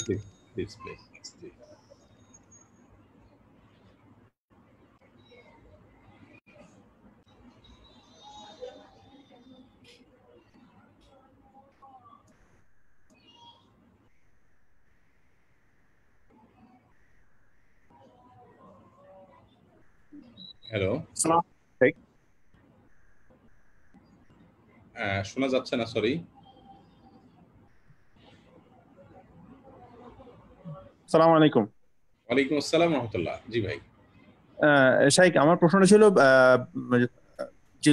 জিলহজ মাসের প্রথম দশকে যেই তাকবীর তাহমিদ বা তাহলিলের কথা যেটা আসছে, তো আমরা কি এই ক্ষেত্রে যে কোনো ধরনের তাকবীর তাহলিল করতে পারবো, নাকি আপনি যেটা যে কয়েকটা মেনশন করলেন এগুলাই করাটা স্পেসিফিক? আর তার সাথে সাথে হচ্ছে বিভিন্ন হাদিসে আমরা যেটা দেখতে পেয়েছি যে বিভিন্ন স্পেসিফিক সময়ের জন্য আল্লাহ রাসূল সাল্লাল্লাহু আলাইহি ওয়াসাল্লাম বিভিন্ন স্পেসিফিক আল্লাহর জিকির প্রেসক্রাইব করেছেন। তো আমরা সেই প্রেসক্রাইব টাইমের বাইরে কি সেই জিকিরগুলা করতে পারবো কিনা, নাকি এটা আসলে বিদআতের অন্তর্ভুক্ত হবে? জাযাকুমুল্লাহ খের। দুটি প্রশ্ন, দুটি খুবই গুরুত্বপূর্ণ। জিলহজের প্রথম দশকে তাকবীর তাহমিদ এবং তাহলিল করার যে হাদিস আমরা দেখতে পাই, সেটা কিন্তু ব্যাপকভাবে, সেটাকে নবী সাল্লাল্লাহু আলাইহি সাল্লাম নির্দিষ্ট করে বলেননি তোমরা এই দশকে এই বাক্যগুলো বলবে, এভাবে কিন্তু তিনি বলেননি। তিনি বলেছেন ফাকসিরু ফিহিন্না মিনাত তাকবীরি ওয়াত তাহলিলি ওয়াত তাহমিদ। এই বিষয়টা কিন্তু ব্যাপক, যে তোমরা জিলহজের প্রথম দশকে আল্লাহর প্রশংসা, আল্লাহর বর্ণনা করো এবং তাহলিল লা ইলাহা ইল্লাল্লাহ বলো। অতএব কেউ চাইলে যেমন আল্লাহু আকবার, আল্লাহু আকবার, লা ইলাহা ইল্লাল্লাহ, আলহামদুলিল্লাহ, এটা বেশি বেশি করে পড়লেও কিন্তু হাদিসের উপর আমল হয়ে যাবে। কিন্তু মনে রাখা উচিত যে একটা সুন্নাহ পালন করার জন্য যদি কোনো পদ্ধতি সালাফ থেকে চলে আসে, হাদিস থেকে বর্ণিত হয়, তাহলে সেক্ষেত্রে সেটাকে অগ্রাধিকার দেওয়া হলো আরেকটা সুন্নাহর উপরে আমল করা। তো সেজন্য আপনার আমরা যদি কেউ সাধারণভাবে এই দশকে তাকবীর তাহমিদ তাহলিল পড়ি, তাহলেও এটার উপর আমল হয়ে যাবে। যেমন কেউ আল্লাহু আকবার, আলহামদুলিল্লাহ, লা ইলাহা ইল্লাল্লাহ বলল এই দশকে বেশি বেশি করে, সিঙ্গেল সিঙ্গেল করে বলল বা তার সুবিধা অনুযায়ী বলল, তাহলে কিন্তু তিনি আমল করলেন হাদিসের উপরে। বাট কেউ যদি ওই হাদিসে বর্ণিত ভাষ্য অনুসরণ করে করেন, তাহলে তিনি ওই আমলটাকেই সুন্নাহকে ফলো করে করলেন, সাহাবা ইকরামের সুন্নাহকে ফলো করে করলেন। তাহলে সেক্ষেত্রে তার জন্য ডাবল সওয়াব হয়ে গেল। সেজন্য আমরা বলবো যে সাধারণভাবে করা যেতে পারে, কিন্তু বর্ণিত ভাষ্যে করলে সেটার ফজিলত একটু বেশি হবেই। আচ্ছা, দ্বিতীয়ত যে প্রশ্নটি, সেটা হলো যে যেই সময়ে যেই জিক্র বা দোয়ার কথা হাদিসে বর্ণিত হয়েছে, ওই দোয়া বা জিকির যদি আমরা অন্য সময় করি, তাহলে সেক্ষেত্রে সেই জিকির বা দোয়া করা যাবে কিনা? উত্তর হলো করা যাবে, কিন্তু যদি স্পেসিফিক কোনো সময়ের জন্য কোনো জিকির বা কোনো দোয়ার কথা হাদিসে বলা হয়ে থাকে, তাহলে ওইটাকে ওই সময় করাটাই হলো সুন্নাহ। অন্য সময় ওইটা করলে আমরা এটার যে ফজিলত বলা হয়েছে, সে ফজিলত কিন্তু আমরা পাবো না। এটা ফজিলত কিন্তু আমরা পাবো না। জাস্ট ওই দোয়ার মিনিংটা ভালো, সেই হিসাবে আমরা আল্লাহ সুবহানাহু ওয়া তাআলার কাছে ভালো কিছু আশা করতে পারি। এইটুকু ঠিক আছে। কিন্তু যেমন কথার কথা, এই তাকবীর তাহমিদ তাহলিলটা আমরা অন্য সময় পড়লাম, তাহলে সেক্ষেত্রে আমি তাকবীর তাহমিদ তাহলিল পড়ার ফজিলত অর্জন করলাম, কিন্তু এই দশকে তাকবীর তাহমিদ তাহলিলের যে ফজিলত, সেটা তো আমরা কোনোভাবেই অর্জন করব না। আর এটা বেদাত হবে না। এটাকে বড়জোর আমরা খেলাফে সুন্নাহ বলতে পারি। যেমন কথার কথা, আল্লাহুম্মা ইন্নী আউযু বিকা মিনাল খুবসি ওয়াল খাবাইস। এই দোয়াটা আমরা যখন টয়লেটে ঢুকবো তার আগে আমরা পড়ি। হাদিসে এই টাইমে এটা পড়ার কথা বলা হয়েছে। এখন আপনি এটা যদি অন্য কোনো জায়গায় পড়েন, তাহলে আমি বলবো যে ওই জায়গায় রাসূল আকরাম সাল্লাল্লাহু আলাইহি ওয়াসাল্লাম এটা পড়েননি। ওখানে ওটা পড়াটা বিশেষ কোনো ফজিলত রাখে না। আর যদি ফজিলত না রাখে, আপনি ওটার মিনিং এর দিকে খেয়াল করে মাঝে মধ্যে বলতে পারেন, কিন্তু এটা যদি আপনি সিস্টেম বানিয়ে নেন, আমল নিয়মিতভাবে করেন, তাহলে সেক্ষেত্রে কিন্তু কোনো কোনো ক্ষেত্রে বেদাতের দিকে আমাদেরকে নিয়ে যেতে পারে। সে বিষয়ে আমাদের সাবধান থাকা উচিত। এজন্য যে জায়গার জন্য যে দোয়া বা জিকিরের কথা বর্ণিত হয়েছে, সেটাকে সেখানে সীমাবদ্ধ রাখাটাই হলো বেটার। যদি ওটার মিনিংটা যদি ব্যাপক হয়, তাহলে অন্য সময় পড়লে সরাসরি বেদাত হবে না, কিন্তু নিয়ম বানিয়ে নিলে সেটি বেদাত দিকে যেতে পারে। জি।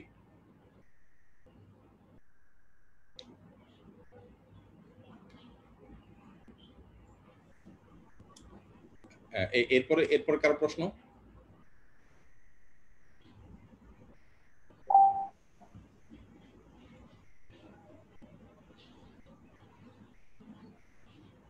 রিজভী ভাই আমাকে শুনতে পাচ্ছেন?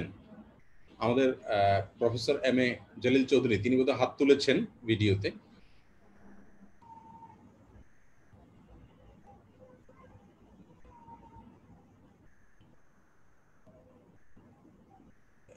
রিজভী ভাই কি আছেন?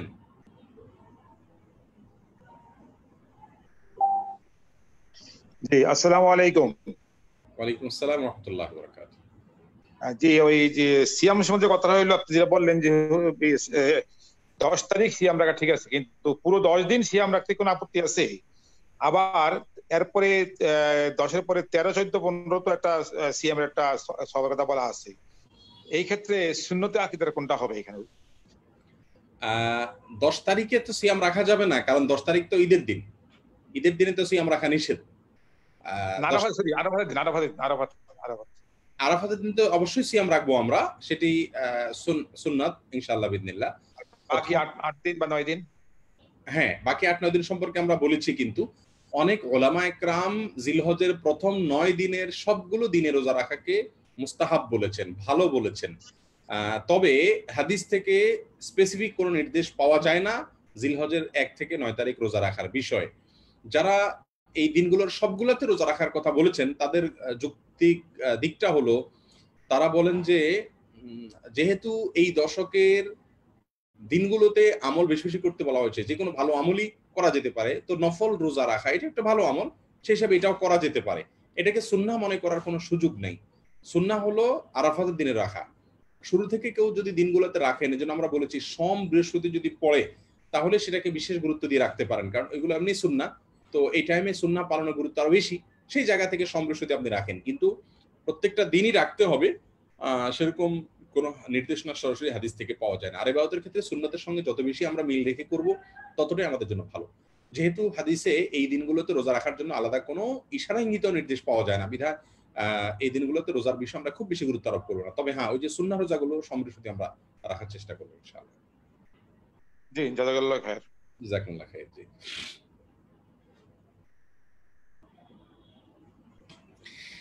হ্যাঁ, নেক্সট। হ্যালো, আসসালামু আলাইকুম।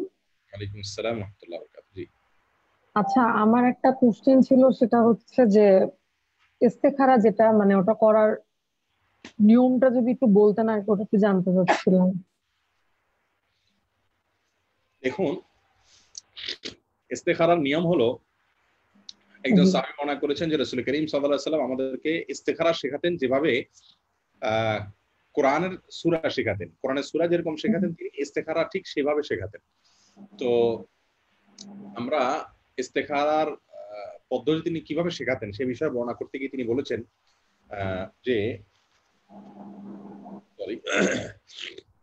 যে তিনি আমাদেরকে এভাবে ইস্তেখারা শিখিয়েছেন যে আমরা প্রথমে 2 রাকাত সালাত পড়ব, নফল সালাত, ইস্তেখারার উদ্দেশ্যে 2 রাকাত সালাত পড়ব। সালাত শেষ করার পর আল্লাহ সুবহানাহু ওয়া তাআলার কাছে একটা দোয়া পড়ব, আল্লাহুম্মা ইন্নী আস্তাখিরুকা বিইলমিকা ওয়া আস্তাকদিরুকা বিকুদরাতিকা ওয়া আসআলুকা মিন ফাদলিকাল আযীম ফাইন্নাকা তাকদিরু ওয়া লা আকদিরু ওয়া তা'লামু ওয়া লা আ'লাম ওয়া আনতা আল্লামুল গুয়ুব। আল্লাহুম্মা ইন কুনতা তা'লামু আন্না হাযাল আমর, এই হাযাল আমর যখন বলবো, এর মানে হলো এই কাজটা আল্লাহ, তখন আমার মাথায়, আমার স্মৃতিতে ওই কাজটার কথা কল্পনা করব। আল্লাহুম্মা ইন কুনতা তা'লামু আন্না হাযাল আমর খায়রুল লি ফি দীনি ওয়া মাআশি ওয়া আখিরাতি আমরি ফায়াসসিরহু লি ওয়া ইন কুনতা তা'লামু আন্না হাযাল আমর শাররুল লি ফি দীনি ওয়া মাআশি ওয়া আখিরাতি আমরি ফাসরিফনি আনহু ওয়াসরিফহু আন্নি ওয়াকদুর লিয়াল খায়র হাইসু কান সুম্মা রদনি বি। তো এই দোয়ার মিনিংটা হলো সংক্ষেপে এরকম: আল্লাহ, আপনার কাছে আমি কল্যাণ চাই, আপনার ইলম দিয়ে আপনি আমাকে কল্যাণের পথ দেখায় দেন, আপনার কুদরত দিয়ে আপনি আমাকে সামর্থ্যবান করে দেন, আমি যাতে সফল হতে পারি আমার এই কাজে, এবং আমি আপনার মহা করুণা থেকে আপনার কাছে প্রার্থনা করি কিছু, ওয়াসালুকা মিন ফাদলিকাল আযীম। কেননা আপনি পারেন, আমি পারি না, আপনার সক্ষমতা আছে আমাকে হেদায়েত করা, সঠিক পথের নির্দেশনা দেওয়ার, আমার সেই ক্ষমতা নেই, এবং আপনি জানেন কোনটা কল্যাণ কোনটা অকল্যাণ করা আমার জন্য, আমি জানি না। আপনি আল্লামুল গুয়ুব, আমি সমস্ত অদৃশ্যের ইলম আপনার কাছে রয়েছে, গায়বের ইলম আপনার কাছে রয়েছে। আল্লাহ, যদি এই কাজটা আমার জন্য ভালো হয় আপনি সহজ করে দেন, আর যদি মন্দ হয় আমাকে কাজটাকে দূরে সরায় দেন, আর কাজ থেকে আমাকে দূরে সরায় দেন।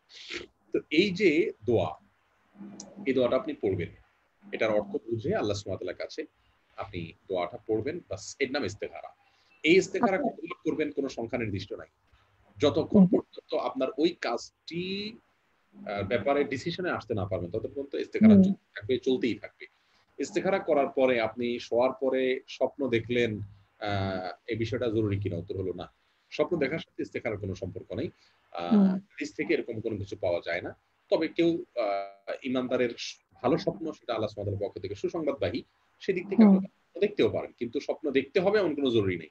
ইস্তেখারার ফল কিভাবে বুঝবো যে কোনটা আল্লাহর পক্ষ থেকে? আসলে এখানে আল্লাহর পক্ষ থেকে সিদ্ধান্ত চাওয়া শুধু না, এখানে প্রার্থনা করা হয়, এই দোয়াটা হলো এই, আল্লাহ যেটা কল্যাণকর আপনি সেটা করায় দেন। অতএব আপনার জন্য যেটা ডিসিশন নেওয়া সহজ হলো, মন সেদিকে ঝুঁকে গেল কথার কথা, অথবা ওইটা করা সহজ হলো, তাহলে বুঝতে হবে এটাই আল্লাহর সিদ্ধান্ত। আর যে কাজটা করা আপনার জন্য সহজ না হয়, বাধাগ্রস্ত হয়ে যায়, বা আপনার মন সেদিকে অগ্রসর না হয়, তাহলে বুঝতে হবে এটাই হলো আল্লাহ সুবহানাহু ওয়া তাআলার পক্ষ থেকে আপনার জন্য কল্যাণের। যদি আপনার ইস্তেখারা যথাযথভাবে হয়ে থাকে, ইনশাআল্লাহ ওর ভিতরে কল্যাণ রয়েছে, সেটা আপনার হয়তো আপাত দৃষ্টিতে অকল্যাণকর মনে হতে পারে, একসময় ঠিক কল্যাণকর মনে হবে।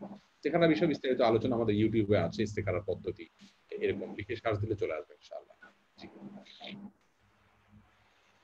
এরপরের প্রশ্ন।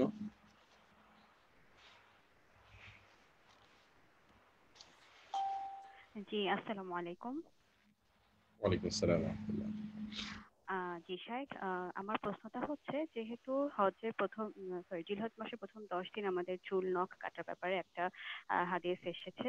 তো ইহরাম যখন পরা হয়, ওটা তো হজের 5 দিন আগে আমরা যখন মিনায় গেলাম, তখন আমাদের 5th বা 6th জিলহজ মাসের 5 বা 6 তারিখে আমাদের ইহরাম বেঁধে সবাইকে যেতে বলা হলো, এবং তার আগে আমাদের হচ্ছে চুল নখ কাটার জন্য বলা হলো। তো তখনও তো আমরা কোরবানি দিয়েছি, তো ওইটা কি ঠিক কিনা, বা এটার ব্যাপারে কি মানে সাজেশন একটু। বিষয়টি আসলে আমি বলতে ভুলে গেছি, সম্ভবত এটা গায়রে হাজিদের জন্য, হাজি সাহেবদের জন্য এই আমলটি নয়। তার কারণ হলো হাজি সাহেবরা কিন্তু কোরবানি করছেন না, এটা হলো তাদের জন্য যারা কোরবানি করছেন। হাজি সাহেবদের জন্য তো কোরবানির আমলটি নাই, কোরবানির আমলটি গায়রে হাজিদের জন্য। হাজি সাহেবরা কোরবানি ঈদের দিন যে পশু জবাই করছেন সেটা কিন্তু কোরবানি নয়, সেটা দমে শুকর। অর্থাৎ হাজি সাহেবরা হজ করার তৌফিক পেয়েছেন, সেই জায়গা থেকে তারা আল্লাহ সুবহানাহু ওয়া তাআলার কাছে তারা শুকরিয়া আদায় করে ওইটা পশুটা কোরবানি করছেন। সেটা কিন্তু আমরা যেটাকে উদহাইয়া বলছি, যা কোরবানি বলছি, সেটা কিন্তু সেটা নয়। যেহেতু সেটা উদহাইয়া নয়, দমে শুকর নয়, সেই জন্য কিন্তু আপনার ওই আমলটি হাজি সাহেবদের জন্য প্রযোজ্য না। তারা 8 তারিখে যখন এহরাম বাঁধবেন হজের জন্য, মক্কা থেকে বাঁধবেন অথবা মিনায় গিয়ে বাঁধবেন, যেটাই করেন, হোটেল থেকে বাঁধবেন, তখন কিন্তু তারা চুল নখ কেটে পরিপাটি হওয়ার বিষয়টি রয়েছে তাদের জন্য। আবার এর মাঝে তারা যদি মক্কা গিয়ে পৌঁছান, উমরা করেন, তাহলে তার জন্য চুল নখ কাটার বিষয়টি তাদের জন্য রয়েছে। তো সেজন্য হাজি সাহেবদের জন্য এই আমলটি নয়, এই আমলটি হলো কোরবানি যে করবে, হাদিসে বলা হচ্ছে যে কোরবানি করবে সে এই নখ চুল কাটবে না। তো হাজি সাহেব তো কোরবানি করছেন না, আর দ্বিতীয়ত তাদের জন্য এটা প্রযোজ্য নয়। জি, এরপরের প্রশ্ন।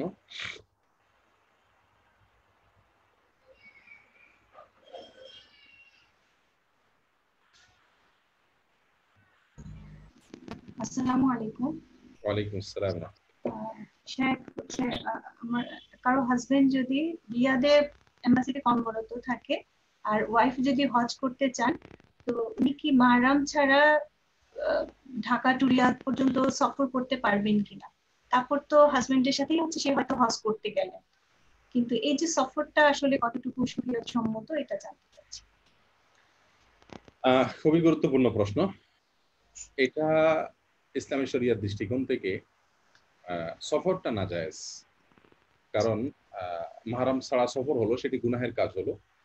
বাট হজটা ঠিক আছে, যেহেতু হজের সময় মাহরাম সাথে থাকছে, রিয়াদ টু মক্কা মাহরাম সাথে থাকছেন, সেজন্য হজ তো অসুবিধা নাই। লা তুসাফিরুল মারআতু ইল্লা মা'আদি মাহরামিন, হাদিসে যে রয়েছে কোনো মেয়ে মানুষ সফর করবে না মাহরাম ছাড়া। তার হাদিসটি লঙ্ঘন হলো ঢাকা টু রিয়াদ পর্যন্ত, তারপরে হাদিসের উপর আমল হলো এবং হজটা হয়ে গেল শুদ্ধভাবে, এটা কোনো সন্দেহ নাই। বাট এই সফরটা নাজায়েজ হলো, এটাই বিশুদ্ধ মত। আলবানী রাহিমাহুল্লাহ সহ কোনো ইমামগণ আলেমগণ যদিও বলেছেন যে বর্তমান যুগে আপনার সফরে যদি অন্যান্য মেয়েদের সাথে সফর করে, যেখানে ফিতনার কোনো কারণ নাই, ভয় নাই, জায়েজ আছে, কিন্তু এই মতটি মারজুহ মত, প্রাধান্যযোগ্য মত নয়। যার কারণে আপনি সফর ঢাকা টু রিয়াদ যেটা করলে সেটা কিন্তু গুনাহ হলো, তারপরের যে অংশটা সেটা ঠিক আছে।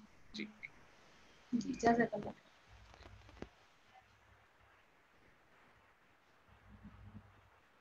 এরপরে কোনো প্রশ্ন?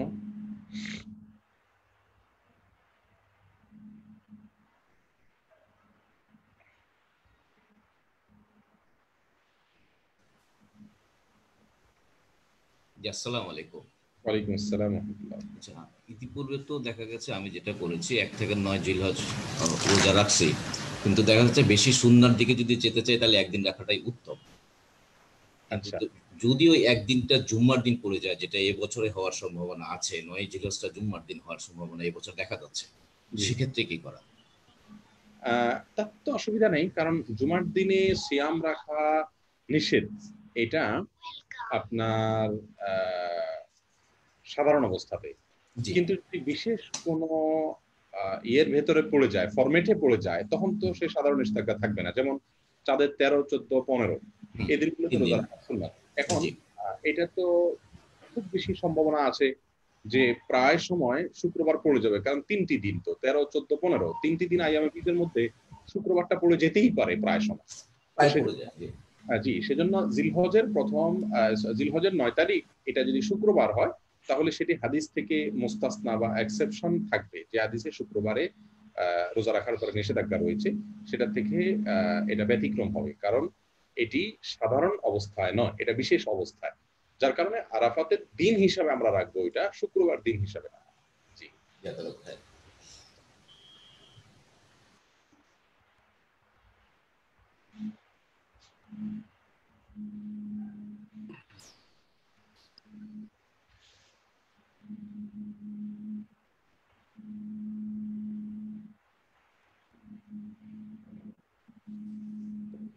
আর আর কোনো প্রশ্ন? আসসালামু আলাইকুম। স্যার, আমার একটা প্রশ্ন ছিল। প্রশ্নটা মহিলাদের হজ সংক্রান্তই। যেমন আমাদের দেশ থেকে দেখি যে সব অনেকদিন ধরে এটা প্রচলিত যে মহিলারা যাদের মাহরাম নেই তারা দলগতভাবে হজ করতে যান, এরকম একটা সিস্টেম আছে। তো এইটা আসলে কতটুকু সুন্নাহসম্মত, এটা কি আদৌ মানে করাটা ঠিক কিনা, এটা যদি একটু বলতেন। সালাম। মোটেই না, আসলে মেয়েদের জন্য মাহরাম ছাড়া হজ মোটেই আপনার সুন্নাহসম্মত নয়, বরং সুন্নাহসম্মত তো নয়। সফর যদি হয়, আহ, যদিও মহিলাদের দলবদ্ধভাবে যান, সেটা কোনো অবস্থাতে জায়েজ হবে না। আমরা জানি বাংলাদেশ থেকে এবং বিশ্বের বিভিন্ন দেশ থেকে হাজী সাহেবরা আসেন, সেখানে তারা মহিলারা দলবদ্ধভাবে হজ করেন। তাদের চিন্তা হলো যে মহিলা যদি জামাতবদ্ধভাবে থাকেন, তাহলে তো যেই কারণে মাহরাম থাকতে বলা হয়েছে সে কারণটি আর থাকছে না, অর্থাৎ নিরাপত্তার সমস্যা থাকছে না, বিপদে পড়লে অন্য মেয়েরা হেল্প করতে পারছেন।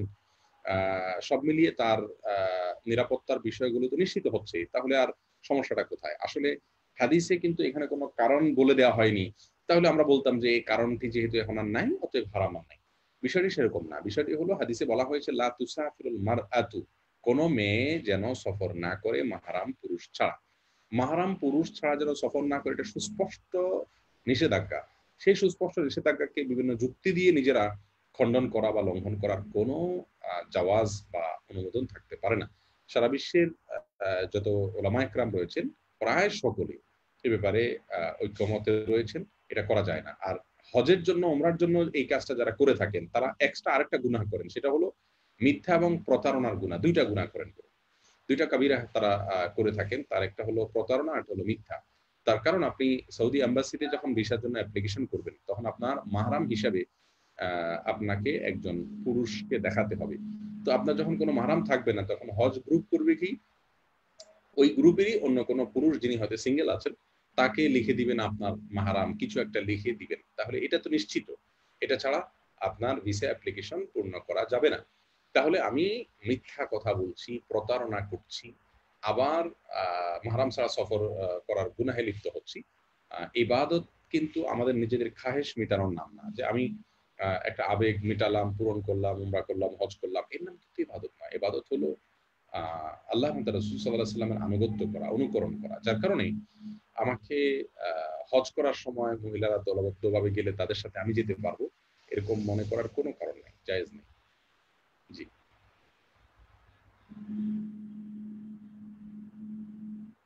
জি, আসসালামু আলাইকুম শাইখ। আমি আরেকটা প্রশ্ন, যে হজের ব্যাপারে সৌদি এম্বাসিতে এরকম একটা নিয়ম আছে যে মহিলারা যদি 45 ইয়ার্স এর উপরে হয় তাহলে বোধহয় ওনারা মাহরাম ছাড়া যাওয়ার ওরা পারমিশন দেয় বা ভিসা দেয় কি, এরকম একটা কথা আমি শুনেছি।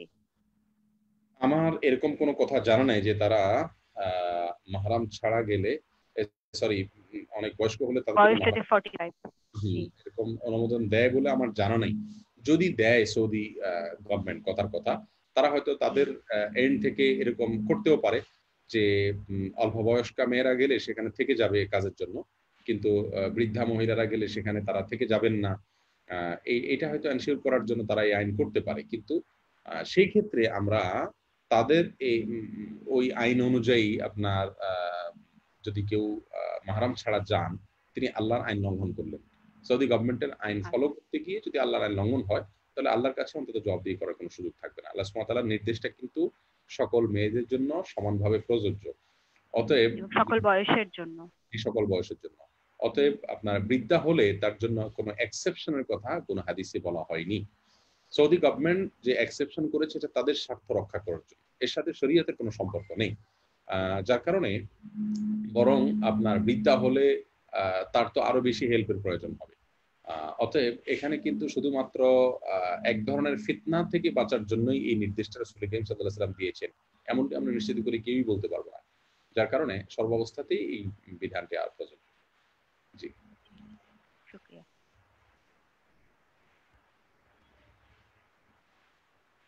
আর কোনো প্রশ্ন? জি, আসসালামু আলাইকুম। ওয়া রাহমাতুল্লাহি ওয়া বারাকাতুহু। শেখ, তাহলে এই বিষয়ে আমার একটা প্রশ্ন ছিল যে তাহলে যদি কারো উপরে সেই পরিমাণ সম্পদ থাকে যে তার উপরে হজ ফরজ, বাট তার কোনো মাহরাম নাই, তাহলে সেক্ষেত্রে তার এটা কি হবে, যে সে কিভাবে তাহলে হজে যাবে? কারণ আমাকে একজন মহিলা এইভাবে প্রশ্ন করেছিলেন যে উনি হজ করতে সক্ষম, ওনার টাকা পয়সা আছে, সবই আছে, কিন্তু ওনার কোনো মাহরাম নেই, উনি তাহলে কি করবেন? খুবই ভালো কথা। যদি কোনো মহিলার মাহরাম না থাকে, টাকা আছে, পয়সা আছে, সবকিছু আছে, তাহলে তো তার জন্য ফিজিক্যালি উপস্থিতি হজ করা ফরজ হয়নি। কারণ হজ করার জন্য সক্ষমতা দরকার। হজ ফরজ হওয়ার জন্য আপনার কুদরত থাকতে হবে, সামর্থ্য থাকতে হবে। আর সামর্থ্যের ব্যাখ্যায় রাসূল করিম সাল্লাল্লাহু আলাইহি ওয়াসাল্লাম বলেছেন আয-যাদু ওয়ার রাহিলা। দুটি বিষয়ের যোগসাজশে সামর্থ্য হয়। একটা হলো যে আপনার সফরের পাথেয়, আরেকটা হলো সফরের বাহন বা যেতে পারার সুযোগ।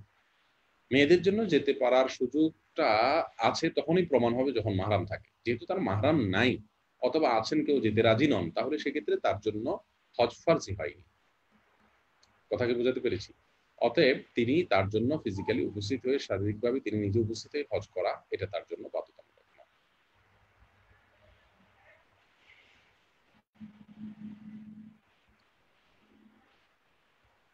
আরেকটা বিষয় হলো মাহরামের বিষয়টা, কিন্তু আসলে মাহরামের সিরিয়াল তো অনেক বড়। অনেকে মনে করেন যে বাবা, ভাই, স্বামী, ছেলে, এদের কেউ নাই তাই আমি যেতে পারছি না। কথা কথা চাচা বা মাহরামের ভিতরে আরো যারা আছেন, এদের তালিকা কিন্তু অনেক দীর্ঘ। চাইলে কোনো একজনকে ব্যবস্থা করা যায়, একেবারে কাউকেই ব্যবস্থা করা যায় না। এই পরিস্থিতিগুলো খুব রেয়ার। জি জি, জাযাকাল্লাহ।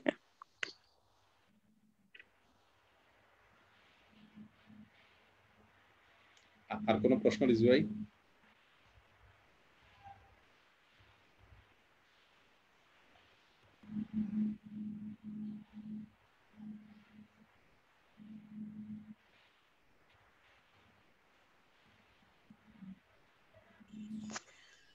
আসসালামু আলাইকুম। ওয়ালাইকুম আসসালাম ওয়া রাহমাতুল্লাহি ওয়া বারাকাতুহু। জি, আমি জানতে চাচ্ছিলাম যে অনেকে বলে যে আমাদের যেদিন আরাফার দিন 9 তারিখ, ওই দিন তো সৌদি আরবের ঈদ, মানে হজের দিন, তো ওই দিন নাকি রোজাটা হবে না। আমি একটু এই ব্যাপারে জানতে চাচ্ছিলাম। না, এটা তো সম্পূর্ণ অযৌক্তিক কথা। তার কারণ হলো সৌদি আরবে ঈদ কি ঈদ নয় সেটা তো আমাদের দেখার বিষয় নয়। তাহলে আমরা রমাদানের যে রোজা রাখি, রমাদান মাসের লাস্ট যে রোজাটা আমরা রাখি, কথার কথা 30টা রমাদান হলো, সৌদি আরবেও 30টা হলো। তো সৌদি আরব যেদিন ঈদ উল ফিতর পালন করছে সেদিন কিন্তু আমরা দেশে রমজানের রোজা রাখছি, তো সেটা কিভাবে জায়েজ হয়? বিধায় আর হাজী সাহেবরা যেদিন ঈদ করছেন সেদিন আমরা এখানে যদি রোজা রাখি তাহলে সেটা ঈদের দিনের রোজা হিসাবে কোনোদিনই বিবেচ্য হবে না, এটা ভুল কথা। তবে হ্যাঁ, আরাফাতের দিনের রোজাটাকে আমরা আরাফাতের দিনকে লক্ষ্য করে ওই দিনকে অনুসরণ করে একই সঙ্গে রাখবো, নাকি 9 তারিখটাকে আরাফাতের দিন হিসাবে ধরবো? কারণ আরাফাতের দিনকে 9 তারিখকেই আরাফাতের দিন বলা হয়। তো এটা তো দৃষ্টিভঙ্গিগত মত পার্থক্য আছে, আমি এটা বললাম। দুইটা মতকেই মানে আপনার ভুল বলা যাবে না, কারণ দুইটাই গবেষণাগত মত, প্রত্যেকে যার যার গবেষণা অনুযায়ী বলেছেন, হাদিসের থেকে যার যার বুঝ বলেছেন। তো 9 তারিখে রোজা রাখলে ঈদের দিনে রোজা হয়ে যাবে, এ ধারণা ভুল ধারণা, সঠিক না। জি,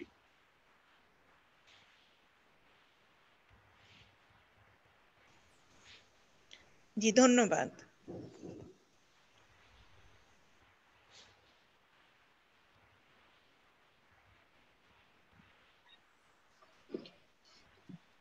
আসসালামু আলাইকুম।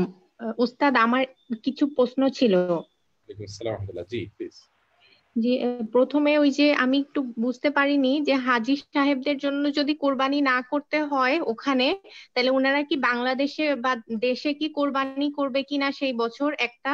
আর আরেকটা হচ্ছে কসরের নামাজ সংক্রান্ত কিছু ডাউট আছে আমার, যেমন বিয়ের আগে পরে বাবার বাড়িতে বা শ্বশুর বাড়িতে কসরের নামাজ পড়তে হবে কিনা, মানে মানে যে সময় ধরেন যে সময়ের ভিতরে এবং দূরত্বটা মেনটেন হচ্ছে, কিন্তু হচ্ছে মানে শুধুমাত্র ধরেন যে শ্বশুর বাড়িতে 3 দিনের জন্য গেলাম আমি, তাহলে কি আমাকে কসর মানে না পড়ে পুরাটা পড়তে হবে কিনা?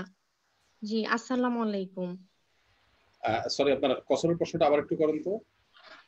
মানে কসরের নামাজে ধরেন আমার দূরত্ব এবং দিনের হিসাবে আমার কসর বনে, কিন্তু আমি শ্বশুর বাড়িতে গেছি, তো সেই ক্ষেত্রে অথবা ধরেন যে আমি আমার বাবার বাড়িতে গেছি, বলে যে বাবার বাড়িতে যেহেতু সম্পত্তি পাবা সেই জন্য 3 দিনের জন্য গেলেও তোমাকে পুরা নামাজটা পড়তে হবে।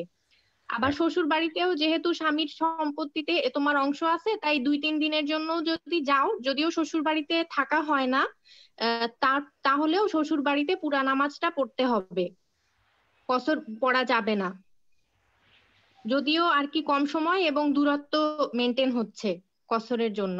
আচ্ছা, বুঝলাম। আর প্রথম প্রশ্নটা ছিল কি দিয়ে যেন? জি, যারা হচ্ছে মানে আপনি যে বললেন হাজী সাহেবরা কোরবানি করবেন না, ওনারা যেটা করেন। জি জি জি। আচ্ছা, প্রথম প্রশ্ন উত্তর হলো যে হাজী সাহেবদের জন্য কোরবানি নয়, তারা দমে শুকুর করবেন। তারা যদি সামর্থ্যবানও হন, দেশে তাদের পক্ষ থেকে কোরবানি করার কোনো প্রয়োজন নাই। আমি যখন হজ করতে যাব তখন হজ করতে গিয়ে আমি হজের যে আপনার দমে শুকর সেটা আমি আদায় করব।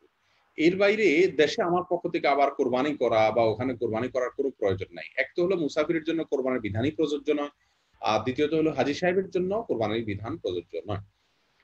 যদি কেউ করতে চান করেন, তাহলে নফল এক্সট্রা হবে, এটা ইসলামী শরিয়া তাকে কোনো নির্দেশ করেনি এর জন্য। আচ্ছা, আর আপনার দ্বিতীয় প্রশ্নটি খুবই গুরুত্বপূর্ণ, যে মেয়েরা যদি শ্বশুর বাড়িতে যান তাহলে সেখানেও তাদের হক আছে, এই সূত্রে যে স্বামীর সম্পত্তিতে আমার পাওনা রয়েছে, আবার বাবার বাড়িতে গেলে সেখানেও আমার পাওনা হক রয়েছে অ্যাসেটের মধ্যে। সেই দৃষ্টিকোণ থেকে আমরা সেখানে পুরো নামাজ পড়বো, আমরা সেখানকার মুসাফির নই, এই দৃষ্টিভঙ্গিটা সঠিক নয়। এটা আপনি যদি কেউ কারো কাছে শুনে থাকেন সেটাতে ভুল রয়েছে। তার কারণ হলো সফর নাকি গায়রে সফর, আমরা কি কোথাও কসরের নামাজ পড়বো না পুরো নামাজ পড়বো, এটা ডিপেন্ড করে আমি সেই জায়গাটাতে বসবাস করছি কিনা এর উপরে। একজন মানুষের অ্যাসেট তো হাজারো জায়গায় থাকতে পারে, অ্যাসেট থাকলেই তিনি সেখানে গেলে পুরো নামাজ পড়ার বিষয়টি সেরকম নয়। কথার কথা, আপনার বাবার বাড়িতে আপনার জন্য ঘর আছে, কক্ষ আছে, তালাবদ্ধ আছে, আপনি সেখানে গেলে সেটাকে ইউজ করেন, থাকেন, সেটা আপনার। সোজা কথা, আপনি সেখানে গেলে বসবাস করার সুযোগ আছে, এটাকে আপনার একটা আবাসন বলা যেতে পারে, আপনার একটা ঠিকানা বলা যেতে পারে বসবাসের জন্য। ঠিক তেমনি ভাবে স্বামীর বাড়িতে বা স্বামীর বাবার বাড়িতে যদি আপনি যান, তাহলে সেক্ষেত্রেও যদি একই সিস্টেম থাকে তাহলে আপনি সেখানে পুরো সালাত পড়বেন। আর যদি সেটা না থাকে তাহলে আপনি মেহমান, অতিথি, আপনার সেখানে কোনো আবাসন ব্যবস্থা নাই। আপনার এটা বিষয়টা হলো এরকম যে একজনের ধরুন ঢাকায় একটা বাড়ি আছে, চট্টগ্রামে আরেকটা বাড়ি আছে, অথবা ঢাকায় তিনি ভাড়া বাসায় থাকেন, চট্টগ্রামে তার নিজস্ব বাড়ি আছে, তাহলে সেক্ষেত্রে তিনি দুই জায়গাতেই পুরো নামাজ পড়বেন, কারণ একজন ব্যক্তির একাধিক ঠিকানা থাকতে পারে। বিষয়টা হলো যে আপনি কি সেখানে মুকিম নাকি মুসাফির। মুকিম মানে হলো আপনি সেখানে বসবাস করছেন এরকম, নাকি সফরে রয়েছেন। তো আপনার যদি সেখানে বসবাসের অ্যারেঞ্জ থাকে নিজস্ব, তাহলে আপনি সেখানকার বসবাসকারী হিসাবে গণ্য হবেন। আপনার সেখানকার কোনো ল্যান্ডে আপনার ভাগ আছে অথবা কোনো অ্যাসেটে আপনার অংশ আছে, সেই জায়গা থেকে আপনি সেখানকার অধিবাসী বলে বিবেচিত হবেন না। আর তাছাড়া স্বামীর সম্পত্তিতে আপনার অধিকারটা নিশ্চিত হবে স্বামীর মৃত্যুর মাধ্যমে। তার আগ পর্যন্ত আপনার সেখানে অধিকার তো প্রমাণই হলো না, তাহলে সেখানে কি আপনি কিভাবে আপনার অ্যাসেট আছে সেটা ধরবেন? আপনার তো এখন অ্যাসেট নাই। আপনার অ্যাসেট তো তখন হবে যদি আপনি স্বামীর সঙ্গে বিবাহে আবদ্ধ থাকেন তার মৃত্যু পর্যন্ত, মৃত্যু হয়ে যায় তারপরে আপনি মালিক হলেন, তাহলে তার আগে তো আপনি ওখানে মালিকই না। অতএব এই তথ্য যে দিয়েছে আপনাকে সঠিক দেয়নি। জি।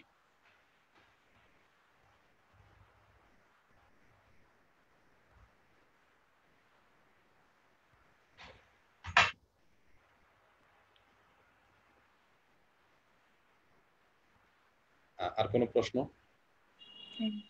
আসসালামু আলাইকুম। ওয়ালাইকুম আসসালাম। শায়েখ, ওই যাদের মাহরাম থাকবে না কিন্তু যাদের হজে যাওয়ার মতো ক্যাপাসিটি আছে, তারা কি অন্য কাউকে দিয়ে বদলি হজ করাতে পারবে না? এটা সুন্নাহ পরিপন্থী না? না, করাতে পারবে। তাদের জন্য হজ নিজে হজ করা আবশ্যক নয়, কিন্তু তারা যদি চান অন্য কাউকে দিয়ে বদলি হজ করাবেন, অবশ্যই করতে পারেন, কোনো অসুবিধা নেই। সেটার পুরস্কার পাবেন ওনারা? জি জি, অবশ্যই আদর পাবেন। জি জি, ধন্যবাদ। জি, আসসালামু আলাইকুম।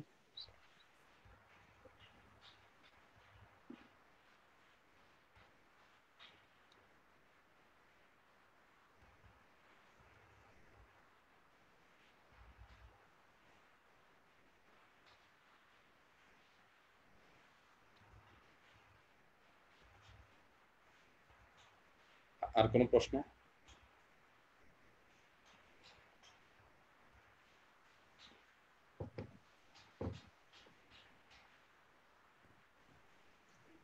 আসসালামু আলাইকুম শায়েখ। আমার একটি প্রশ্ন ছিল, ইজমা কিয়াস সম্পর্কে একটু যদি বুঝিয়ে বলতেন। জি। ইজমা এবং কিয়াস। ইজমা হলো উম্মতের ওলামা একরামের ঐক্যমত, এটা হলো ইজমা, এটাকে ইজমা বলা হয়। আর তার মানে কোনো একটা বিষয় কথার কথা কোরআন অথবা হাদিস থেকে কোনো কিছু পাওয়া যাচ্ছে না বা কোনো একটা ব্যাখ্যা, এটার ব্যাপারে সমস্ত ওলামা একরাম একমত হলেন। সমস্ত ওলামা একরাম বলতে আহলে সুন্নাহ ওয়াল জামাতের অন্তর্ভুক্ত যারা, তারা প্রায় সকলেই একমত হলেন। এটাই হলো ইজমা। আর কিয়াস হলো কোনো একটি বিষয়ে কোরআন থেকে অথবা হাদিস থেকে সরাসরি কোনো নির্দেশনা পাওয়া যাচ্ছে না, তাহলে সেক্ষেত্রে আমরা কোরআন এবং হাদিসের কোন মৌলিক নির্দেশনা, যেখানে নীতিগত কিছু কথা বলা আছে, ওই নীতির ছাঁচে ফেলে এটার সাথে ওই নীতির একটা মিল সামঞ্জস্যতার ভিত্তিতে সেই বিধানটাকে এইখানে যদি আমি প্রযোজ্য করি, এটাকে বলা হয় কিয়াস। কিয়াস শব্দের অর্থ আসলে তুলনা করা। অর্থাৎ কথার কথা এখন আমরা বলতে পারি যে লকডাউনে বা করোনা ভাইরাসের এই পরিস্থিতিতে পুরুষরা সেজদা করতে গিয়ে মসজিদে তারা যদি মাস্ক পরে নামাজ পড়েন, তাহলে সেক্ষেত্রে এটা জায়েজ আছে কিনা। তো মাস্ক পরে নামাজ পড়ার অসুস্থ অবস্থায় বা আপনার বিপদের সময়ে আপনার ফ্লোরে ভাইরাস থাকতে পারে, সেই জায়গা থেকে সেই ভয় থেকে মাস্ক পরার বিষয়টি নিয়ে কথার কথা আতঙ্ক চলছে।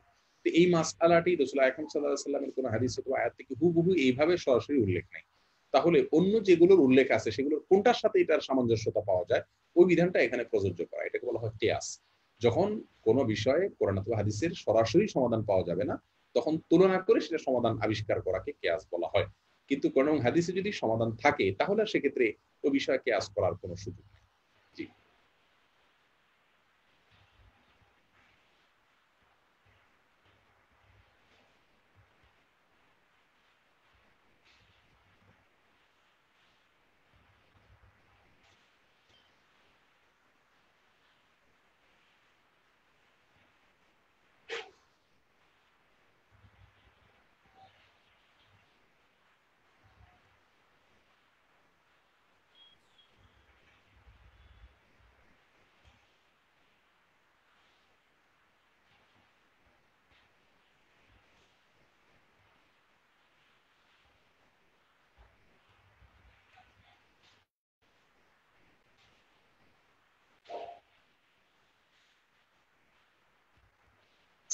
আসসালামু আলাইকুম।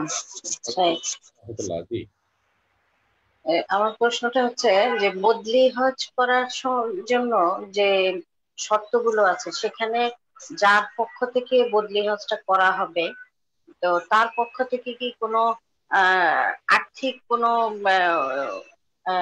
লেনদেন ম্যান্ডেটরি? আমি বুঝিনি আর্থিক লেনদেন বলতে।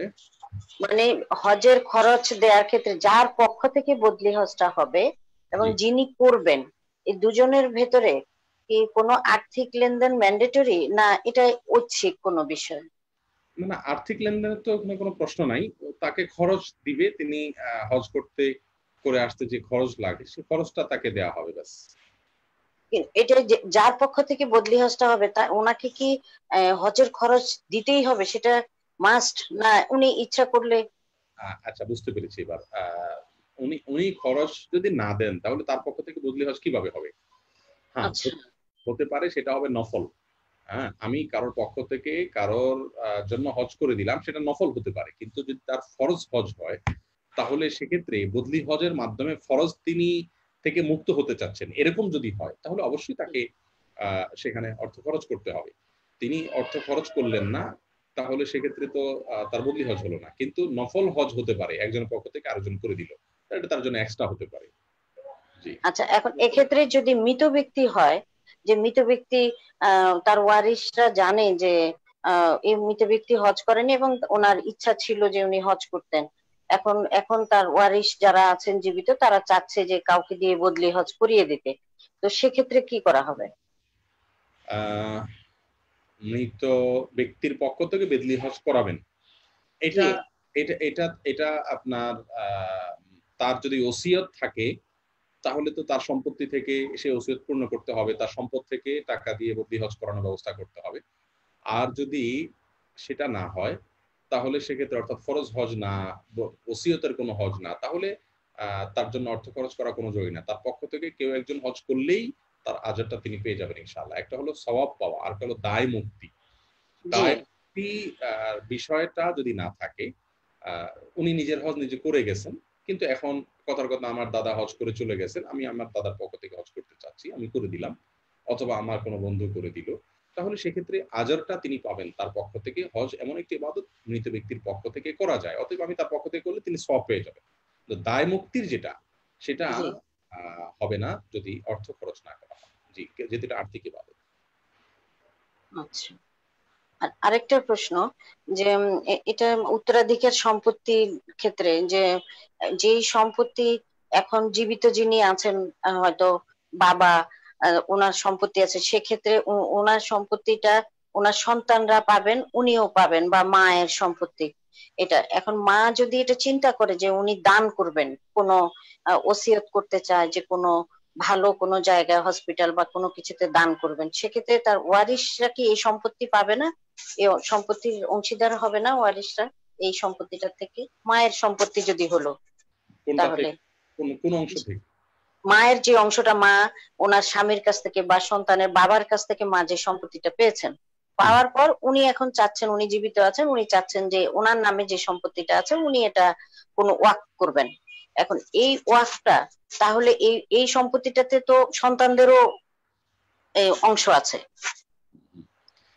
তাহলে এই সন্তানরা এই সম্পত্তিটা কি ওয়াকফের সাথে একসাথে হয়ে যাবে না তারা চাইলে ইচ্ছা করে করতে পারে? দেখুন, কোন মানুষ তার পুরো অ্যাসেটের ওয়াকফ করার ওসিয়ত করার অধিকার তার নাই। তিনি যদি ওসিয়ত করেও যান সেটা কার্যকর হবে না, ভ্যালিড হবে না। ফর এক্সাম্পল, আমি ওসিয়ত করে গেলাম, আমার মৃত্যুর পরে আমি আমার যা অ্যাসেট আছে সবগুলো আমি ওয়াকফ করলাম।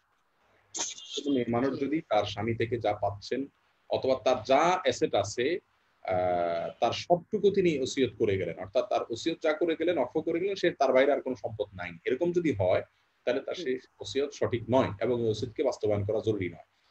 তার ওসিয়ত থেকে 1/3 বাস্তবায়ন করা যাবে, অর্থাৎ তার যা অ্যাসেট আছে সেখান থেকে সর্বোচ্চ 1/3 পর্যন্ত তিনি ওসিয়ত করতে পারবেন ওয়াকফ বা অন্য কিছুর জন্য। তিনি চাইলেও সবগুলো ওসিয়ত করতে পারবেন না। সবগুলোর জন্য যদি ওসিয়ত করেন 1/3 পর্যন্ত কার্যকর হবে, বাকিটুকু ওয়ারিসদের হক হিসাবে তারা থেকে যাবে। জি। আসসালামু আলাইকুম।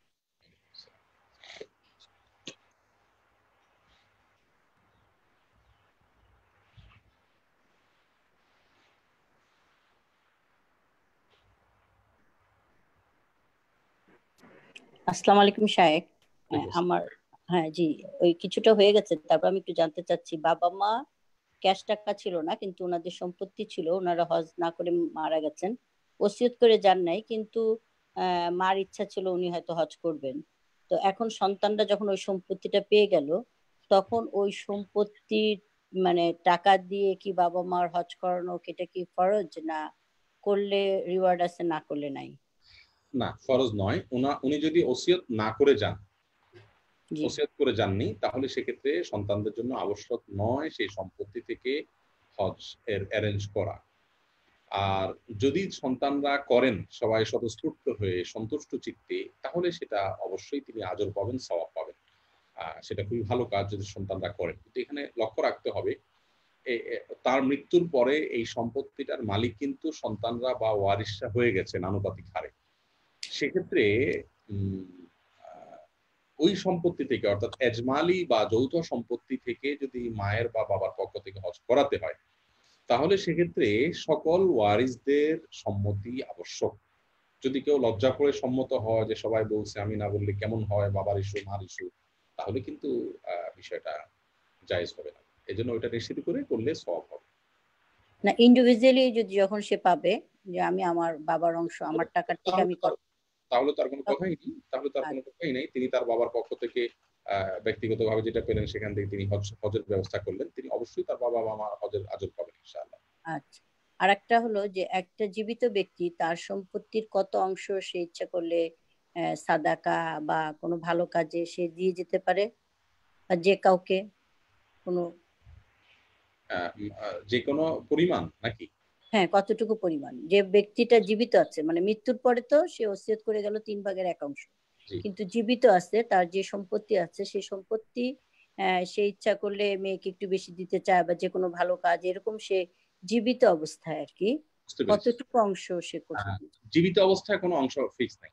একজন মানুষ জীবিত অবস্থায় তার সম্পত্তি থেকে তার যতটুকু ইচ্ছা তিনি দিতে পারেন। তবে এক্ষেত্রে রাসূল করিম সাল্লাল্লাহু আলাইহি ওয়াসাল্লাম একটি হাদিস আমাদের সামনে নির্দেশনার কাজ করে। সেটি হলো, তিনি বলেছেন যে তুমি তোমার সন্তানকে রিক্ত হস্ত রেখে যাওয়ার চাইতে তাদের জন্য কিছু রেখে যাওয়া উত্তম। এই জন্য তার জন্য সাদাকা করে একেবারে সব শেষ করে দেওয়ার চাইতে সন্তানদের জন্য কিছু রেখে তারপরে সাদাকা করা এটা উত্তম। কিন্তু কিছুর কোনো পরিমাণ ফিক্স করে দেওয়া হয়নি। তিনি চাইলে 1/3 রাখতে পারেন, তার কম রাখতে পারেন, বেশি রাখতে পারেন, এক্ষেত্রে কোনো ভাগ করা হয়নি। তবে যেহেতু মৃত্যুর পরে 1/3 এর কথা বলা হয়েছে, অতএব জীবদ্দশাতে এত বেশি সাদাকা করে যাওয়া উচিত নয় যে সন্তানদের একেবারে রিক্ত হস্তের কাছাকাছি চলে যেতে হয় বা 1/3 কস করে। কিন্তু 1/3 কস করার সুযোগ আছে ইয়েতে আপনার জীবিত অবস্থায়, কারণ জীবিত অবস্থায় যেহেতু কোনো সীমানা বলা হয়নি, অতএব বিষয়টাতে তার স্বাধীনতা অবশ্যই আছে। শরীয়ত যদি কোনো সীমা নির্ধারণ না করে সেক্ষেত্রে আমরা সীমা নির্ধারণ করার কোনো অধিকার আমাদের নাই। তবে যেহেতু রাসূল করিম সাল্লাল্লাহু আলাইহি ওয়াসাল্লাম সন্তানদের জন্য কিছু রেখে যাওয়ার উৎসাহ দিয়েছেন, এজন্য সবগুলো দেওয়া বা একদম সামান্য নামকে অস্তে শুধু রাখা এটা উচিত নয়। সন্তানদের যাতে কষ্ট না হয় সেদিকটা খেয়াল করে বাকি উনি যতটুকু সম্ভব দান করতে পারেন, কোনো অসুবিধা নেই।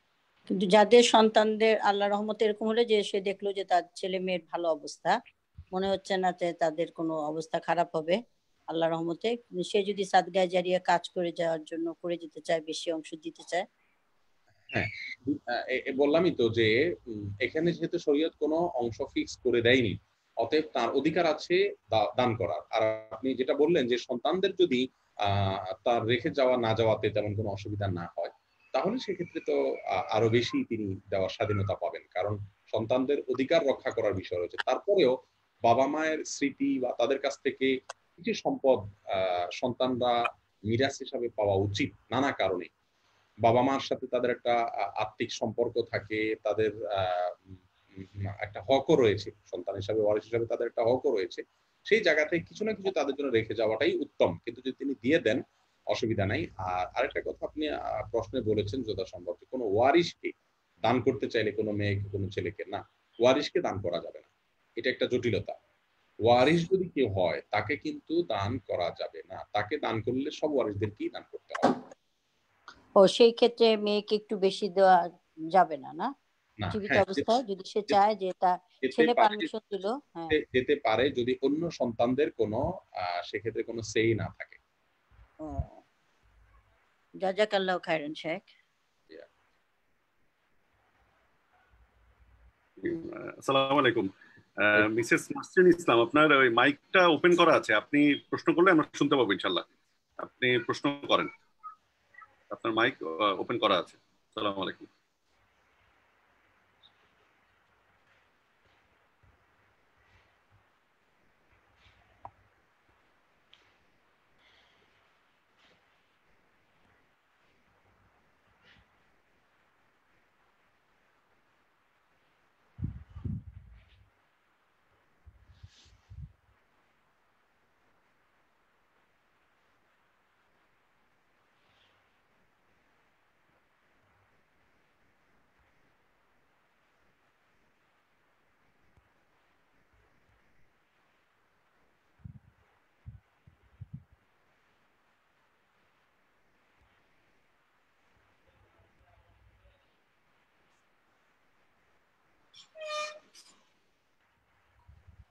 শাইখ, আমরা কি 4:30 পর্যন্ত প্রশ্ন নিব ইনশাআল্লাহ?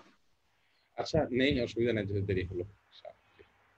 শাইখ, আপনার কোনো ইয়ে থাকলে বা মানে সময় কোনো সংকীর্ণতা থাকলে আমাদেরকে জানাতে পারেন। অসুবিধা নাই, প্রশ্নকর্তা অনেক দেখা যাচ্ছে হাত তুলে বসে আছেন, অন্তত এগুলো শেষ হোক। জি জি জি জি, আমরা 4:30 পর্যন্ত ইনশাআল্লাহ।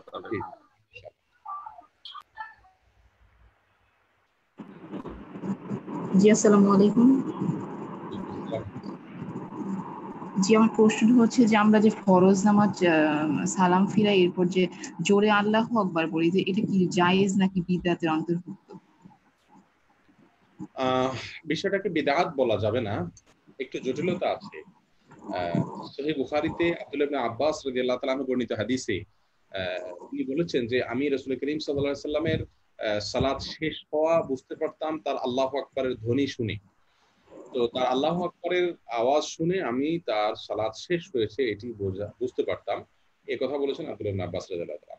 এই হাদিসের ভিত্তিতে অনেকেই বলেন তাহলে সালাম ফেরানোর পর আল্লাহু আকবার বলা সুন্নাত, আরেকটু জোরে বলাও সুন্নাত, যেহেতু ওনার আওয়াজ শুনে সাহাবী বলছেন যে আমি নামাজ শেষ হওয়া বুঝছি আওয়াজ শুনে, তাহলে আওয়াজটা একটু জোরে হওয়াটা সুন্নাত। আবার আল্লাহু আকবার বলেছেন, তিনি এমনটিও বলেছেন, তাহলে দুইটা মিলে দুইটাই সুন্নাত হয়, একবার আল্লাহু আকবার বলা আর একটু জোরে বলা কিছুটা। তো এটা অনেকেই বলেন, এবং এই বলাটা যেহেতু একটা হাদিসের উপরে ভিত্তি করে বেস করে, যার কারণে এই বলার উপরে ভিত্তি করে কেউ যদি একটু মৃদু স্বরে আল্লাহু আকবার বলেন, তাহলে সেক্ষেত্রে এটা বেদাত হয়েছে বা বেদাত হবে এমনকি বলার কোনো সুযোগ নেই, কারণ এটা হাদিসের উপরে ভিত্তি করে করেছেন। কোন হাদিসের উপরে ভিত্তি করে কোনো আমল যদি কেউ করেন, তার ভিত্তি যদি হাদিস থেকে থাকে, তাহলে সেক্ষেত্রে এটা বেদাত হয় না। তবে এখানে অতিরিক্ত মানে বেশি বিশুদ্ধ মত হলো আল্লাহু আকবার না বলে সালাম ফেরানোর পরে আস্তাগফিরুল্লাহ বলা। তার কারণ হলো আব্দুল্লাহ ইবনে আব্বাস রাদিয়াল্লাহু তাআলা আনহুরই অন্য হাদিস আছে, বুখারীতেই আরেকটি বর্ণনা আছে, সেখানে তিনি বলেছেন যে আল্লাহু আকবার জায়গায় বলেছেন যে রাসূল আকরাম সাল্লাল্লাহু আলাইহি ওয়াসাল্লামের জিকিরের আওয়াজ শুনে আমি বুঝতাম সালাত শেষ হয়ে যাওয়াটা। তার মানে সেখানে তিনি কিন্তু জিনিসটা ব্যাপক হয়ে গেল। আর এছাড়া বেশিরভাগ সাহাবীদের বর্ণনা, অন্য যত সাহাবীরা আছেন সবগুলো বর্ণনা একত্র করলে দেখা যায় যে রাসূল করিম সাল্লাল্লাহু আলাইহি ওয়াসাল্লাম সালাম ফেরানোর পরে আস্তাগফিরুল্লাহ বলতেন। এটা এই সম্পর্কিত বর্ণনাগুলোই বেশি, যার কারণে আস্তাগফিরুল্লাহ আস্তাগফিরুল্লাহ আস্তাগফিরুল্লাহ বলাটা হাদিস দ্বারা, বেশিরভাগ হাদিস দ্বারা প্রমাণিত।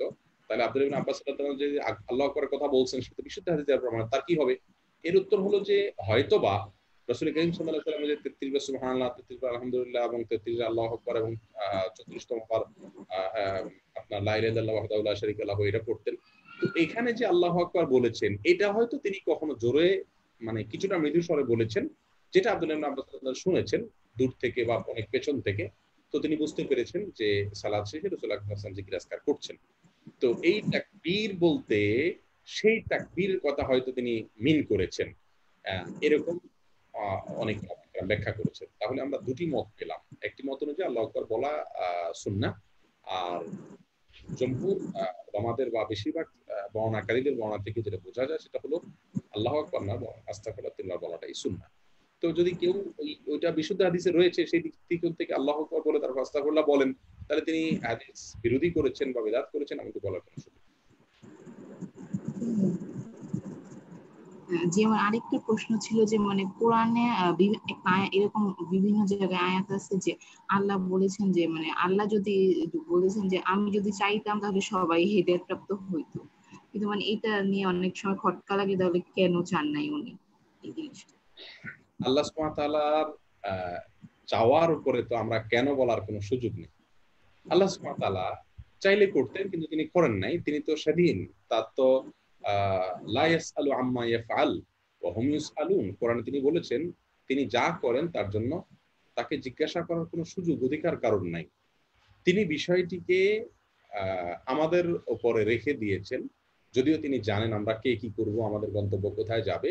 তিনি মানে সবাইকে হেদায়েত যদি তিনি করায় দেন তাহলে আর দুনিয়ার পরীক্ষার কি হলো? আমাদেরকে আল্লাহ সুবহানাহু ওয়া তাআলা গুমরাহির পথগুলো খোলা রেখে হেদায়েতের পথও খোলা রেখে আমাদেরকে দুটার বিবরণ তিনি বলে দিয়েছেন। অতএব তার জায়গা থেকে তিনি যদি আমাদেরকে সবাইকে হেদায়েত দিয়ে দিতেন তাহলে তার পৃথিবী পরীক্ষাগার থাকতো না, থাকার কোনো যৌক্তিকতা হতো না, তাহলে মানুষ সৃষ্টিরও কোনো যৌক্তিকতা ছিল না। ইবাদত বন্দেগী করে হেদায়েতের পথে আপনার ফেরেশতারা তো ছিলেনই।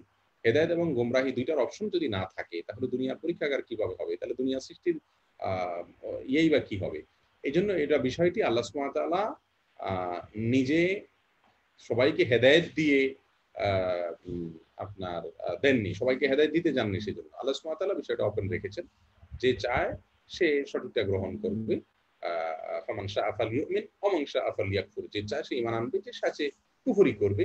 সে চাওয়ার সুযোগটা তিনি দিয়ে রেখেছেন। আসলে তাকদীরের বিষয়ে খুব আপনার একেবারে কি বলে এটাকে, আমাদের পরিতৃপ্তি আসে পূর্ণ মাত্রায়, এরকম হওয়া কঠিন।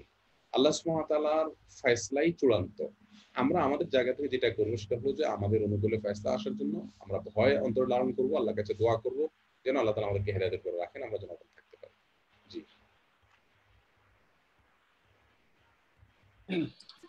শাইখ একজন লিখিত একটা কোশ্চেন করেছেন, দেশের বাইরে থাকেন, যে কুরবানির টাকা কি এতিমখানায় দেয়া যাবে কিনা।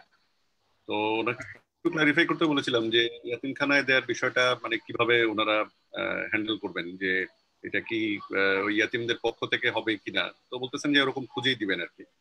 তো এই ব্যাপারে একটু বিস্তারিত যদি শাইখ। জি কুরবানি এবং যে কোনো আর্থিক ইবাদত যেখানে অর্থের সংশ্লিষ্টতাই বেশি বা মুখ্য, সেই ইবাদতগুলোতে প্রতিনিধিত্ব চলে, অর্থাৎ একজন অন্যজনের পক্ষ থেকে করতে পারে। তো কোরবানি এমন একটা ইবাদত কেউ চাইলে একজনের পক্ষ থেকে অন্যজন করতে পারেন। আমরা যারা প্রবাসী রয়েছি তাদের জন্য দেশে বা অন্য কোনো জায়গায় যে কোনো প্রতিষ্ঠান বা ব্যক্তি তাদের হয়ে কোরবানি করে দিতে পারেন, তবে এই প্রতিনিধি নিয়োগটা তিনি করতে হবে, তিনি বলতে হবে অমুক যে আমার পক্ষ থেকে তুমি কোরবানিটা করে দিও। তো সেই দৃষ্টিকোণ থেকেও যদি কোনো এতিমখানাতে কোরবানির পশুর কেনার জন্য টাকা দেন এবং বলেন যে আমার পক্ষ থেকে আপনারা পশু কিনে কোরবানি করবেন, গোশতটা আপনারা খেয়ে নেবেন, তাহলে সেক্ষেত্রে তার কোরবানি আদায় হয়ে যাবে। তারা যদি তার পক্ষ থেকে পশু কিনেন এবং তার পক্ষ থেকে এটাকে জবাই করে দেন, এটা উদ্দেশ্য থাকলেই চলবে যে তার পক্ষ থেকে বাস তাতে তার কোরবানি সম্পূর্ণরূপে আদায় হয়ে যাবে। তবে তাকে বলে দিতে হবে যে এটা কোরবানির টাকা, আমার পক্ষ থেকে আপনারা কোরবানি করবেন, বাস তাহলে কোরবানি করে তারা পশুটা খেয়ে নেবে। মুখে তার পক্ষ থেকে বলা কোনো জরুরি না। যারা কর্তৃপক্ষ মাদ্রাসার এতিমখানা তারা তার পশু কেনার সময় এটা অমুকের পক্ষ থেকে কিনছেন, সেই ইন্টেনশন তাদের থাকলেই হবে এবং সেই নিয়ত থেকে তারা জবাই করে দিন, দায় মুক্ত হয়ে যাবে ইনশাআল্লাহ। আসসালামু আলাইকুম রাহমাতুল্লাহ।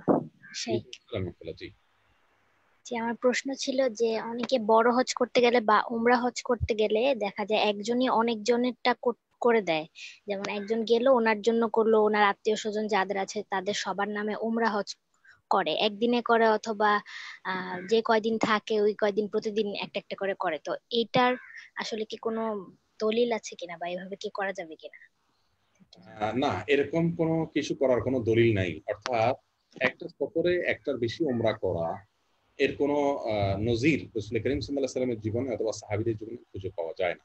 তারা কিন্তু অনেক কষ্ট করে সফর করতেন। আমরা অনেকে মনে করি যে দেশ থেকে এত টাকা পয়সা খরচ করে এত কষ্ট করে সময় ব্যয় করে গিয়েছি, একটা করলে বোধহয় পোষাবে না, এই জন্য যত বেশি করা যাবে, যত জনের পক্ষ থেকে করা যাবে, তত বেশি বোধহয় টাকাটা উসুল হবে বা পোষায় যাবে।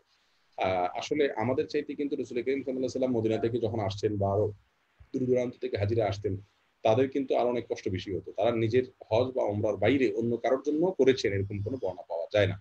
যার কারণে এটা সুন্নাহ পরিপন্থী একটি আমল, সুন্নাহ দ্বারা প্রমাণিত নয় আমলটি।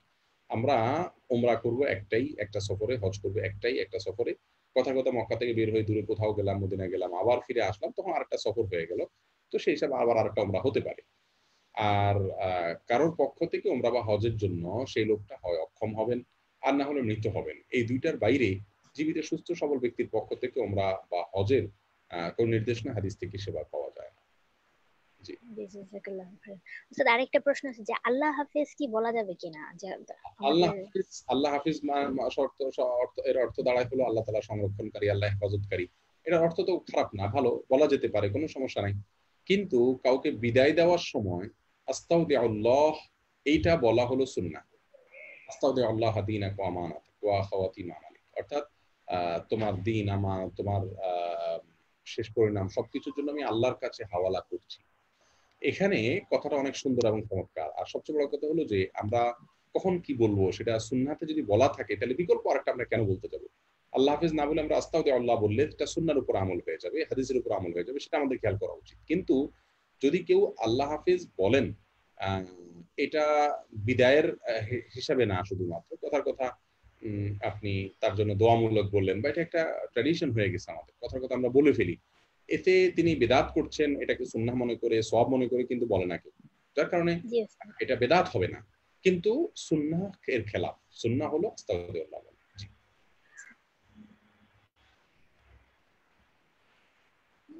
শাইখ একজন কোশ্চেন করতে পারছেন না, তো অডিও পাঠিয়েছেন, আমি একটু ওনার জাস্ট অডিওটা একটু প্লে করতেছি ইনশাআল্লাহ। আসসালামু আলাইকুম শাইখ। আমরা জানি যে আরাফাত একদিনই হয়, সৌদিতে যেদিন আরাফাত হয় সেই দিনে আমাদের রোজা রাখা দরকার। এখন আপনি বললেন বাংলাদেশে যেদিন করে সেটাও ঠিক, সৌদিটাও ঠিক। আমি শেষের অংশটা বুঝিনি রিজু ভাই। আরাফাতের রোজা, আরাফাতের রোজা শাইখ উনি জিজ্ঞেস করছেন যে বাংলাদেশেও, বাংলাদেশের টাইম আর ইয়ের টাইমটা হয়তো উনি জানতে চাচ্ছেন আর কি, যে বাংলাদেশে আমরা আমাদের কি মানে ওই ইয়ের 9 তারিখে রাখবো কিনা। এ বিষয়ে বলেছি বিস্তারিত কথার মধ্যে, যেহেতু আপনি প্রশ্ন করেছেন। আমরা আরাফাতের দিনে হাজিরা যখন অবস্থান করেছেন ওটার সাথে সাদৃশ্য রেখে, ওই টাইমের সাথে মিল রেখে আমরা আমাদের পৃথিবীর যে প্রান্তে আছে সে সময় রাখবো। এটা হলো আমার কাছে অধিক যুক্তিযুক্ত মনে হয় মতটা। কিন্তু সেই সাথে হাদিসে সিয়াম ইয়াউমে আরাফা বলা হয়েছে, আরাফার দিনে রোজা বলা হয়েছে। আরাফার দিন ইয়াউমে আরাফা আরবিতে 9 তারিখকেই, জিলহজ মাসের 9 তারিখকেই ইয়াউমে আরাফা বলা হয়, এটা নিয়ে কারো কোনো সন্দেহ নাই। এই জন্য অনেকে বলেন যে তারিখটা হলো মুখ্য, এখানে 9টাও মুখ্য, আবার অনেকে বলেন যে না আরাফাটা মুখ্য। তো এটা কিন্তু দুইটা বুঝের বেশ কম, যেহেতু বুঝের বেশ কম আছে, অতএব দুইটার যে কোনোটা মত আপনার কাছে বেশি গ্রহণযোগ্য মনে হয়, এটার উপর আপনি আমল করতে পারেন। একটা হলো যে আপনার আরাফাতে অবস্থানটা মুখ্য, বিদে তার সাথে আমি মিল রেখে আমি রাখবো, সেটা বাংলাদেশে 8 তারিখে হতে পারে। আবার আরেকটা হলো যে না 9 তারিখকে, আর 9 তারিখেরই অপর নাম, জিলহজের 9 তারিখের অপর নামই আরাফাত দিন। অতএব এখানে 9টা মুখ্য, আমাদের দেশে যখন 9 হবে তখন আমরা 9 রাখবো। তাহলে দুইটা ব্যাখ্যা যেহেতু চলে আসছে, দুইটাই যৌক্তিক, কোনোটাকে উড়িয়ে দেওয়ার মতো না, সেজন্য যে কোনোটা করা যেতে পারে। আমি ব্যক্তিগতভাবে আরাফার সাথে মিল রেখে, অর্থাৎ আরাফার দিন এখানে আরাফাটা মুখ্য, সেটার সাথে মিল রেখে করাটাকে বেশি যৌক্তিক মনে করি। জি, আসসালামু আলাইকুম শাইখ। ওয়ালাইকুম আসসালাম। আমার টিনেজ ছেলে মেয়েকে, 17 বছরের ছেলে মেয়েকে প্রতিদিন চালার জন্য বলাটা, যেহেতু তারা পড়ে না, এটা কি আমার জন্য দায়িত্ব ছেলে মা বাবা হিসেবে? প্রতিদিন এখন সালা পড়ো, জোহর ওয়াক্ত হয়েছে, সালা পড়ো, তারা পড়তে চাচ্ছে না, এদিক ওদিক মনোনিবেশ করছে বা গাফিলতি করছে, সেক্ষেত্রে আমার দায়িত্বটা কি প্রতিদিন বলা? এটা জাস্ট এটা একটু ক্লিয়ার করবেন। আল্লাহ মাফ করুন আপনাকে। প্রথম বিষয় হলো যে সন্তান কি বালেগ হয়ে গেছে কিনা। যদি বালেগ হয়ে গিয়ে থাকে তাহলে সেক্ষেত্রে আপনি আপনার সাধ্য অনুযায়ী তাকে সৎ কাজের আদেশ ও সৎ কাজের বাধা প্রদান করবেন। প্রতিবার যদি বলেন তাহলে প্রতিবার বলার কারণে আপনি সওয়াব পাবেন, তবে সেটা আপনার জন্য বাধ্যতামূলক নয় সর্বাবস্থায় আপনি তাকে নির্দেশ করে যাওয়া। তবে সন্তান এই অবস্থায় আসার পেছনে আপনার কোনো গাফিলতি ছিল কিনা, আপনাদের কোনো ত্রুটি ছিল কিনা, এটা দেখার বিষয়। যদি এমন হয় যে তার প্রাপ্তবয়স্ক হওয়ার আগে, বালিগ হওয়ার আগে থেকে তাকে সালাতের গুরুত্ব বোঝানো, সালাত পড়ার জন্য তাদেরকে অভ্যস্ত করা, এই ক্ষেত্রে আপনাদের কোনো গাফিলতি ছিল, যদি এরকম হয় তাহলে তো আল্লাহ মাফ করুক, সেজন্য আপনাদের এখন এক্সট্রা কেয়ার করতে হবে ওইটাকে কভার করার জন্য। তবে এখন যে অবস্থায় আছে তারা যদি সালাত না পড়ে আপনার বলার পরেও, চেষ্টার পরেও, ইনশাআল্লাহ আল্লাহর কাছে আপনার দায় থাকবে না, যদি পূর্বে আপনাদের কোনো গাফিলতি না থাকে। আর যদি পূর্বে গাফিলতি থাকেও, তার জন্য এখন যদি আপনারা সেটা ক্ষতিপূরণ করেন, বোঝান, আপনার জায়গা থেকে আপনি চেষ্টা করেন, আগেরটার জন্য তওবা করেন, তারপরেও তারা যদি না করে, ইনশাআল্লাহ এর জন্য আপনি গুনাহগার হবেন না।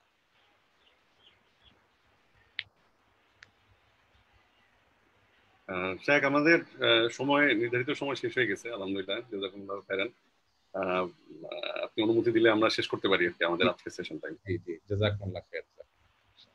জাযাকাল্লাহ খাইর সবাইকে। আমরা ইনশাআল্লাহ সামনের সপ্তাহে মঙ্গলবার দিন আবার 2টার সময় ইনশাআল্লাহ আমাদের এই রোড টু সাকসেস গ্রুপের হালাকা ইনশাআল্লাহ অনুষ্ঠিত হবে। তো আমরা ইনশাআল্লাহ যথাসময়ে আপনাদেরকে লিংক এবং টপিক এগুলো আমরা জানিয়ে দেবো ইনশাআল্লাহ। তো সবাই ভালো থাকবেন, সুস্থ থাকবেন, আল্লাহ তাআলা আপনাদের সবাইকে সুস্থ রাখুন, সবাই ভালো থাকুন। আসসালামু আলাইকুম ওয়া রাহমাতুল্লাহি ওয়া বারাকাতুহু। সুবহানাল্লাহ।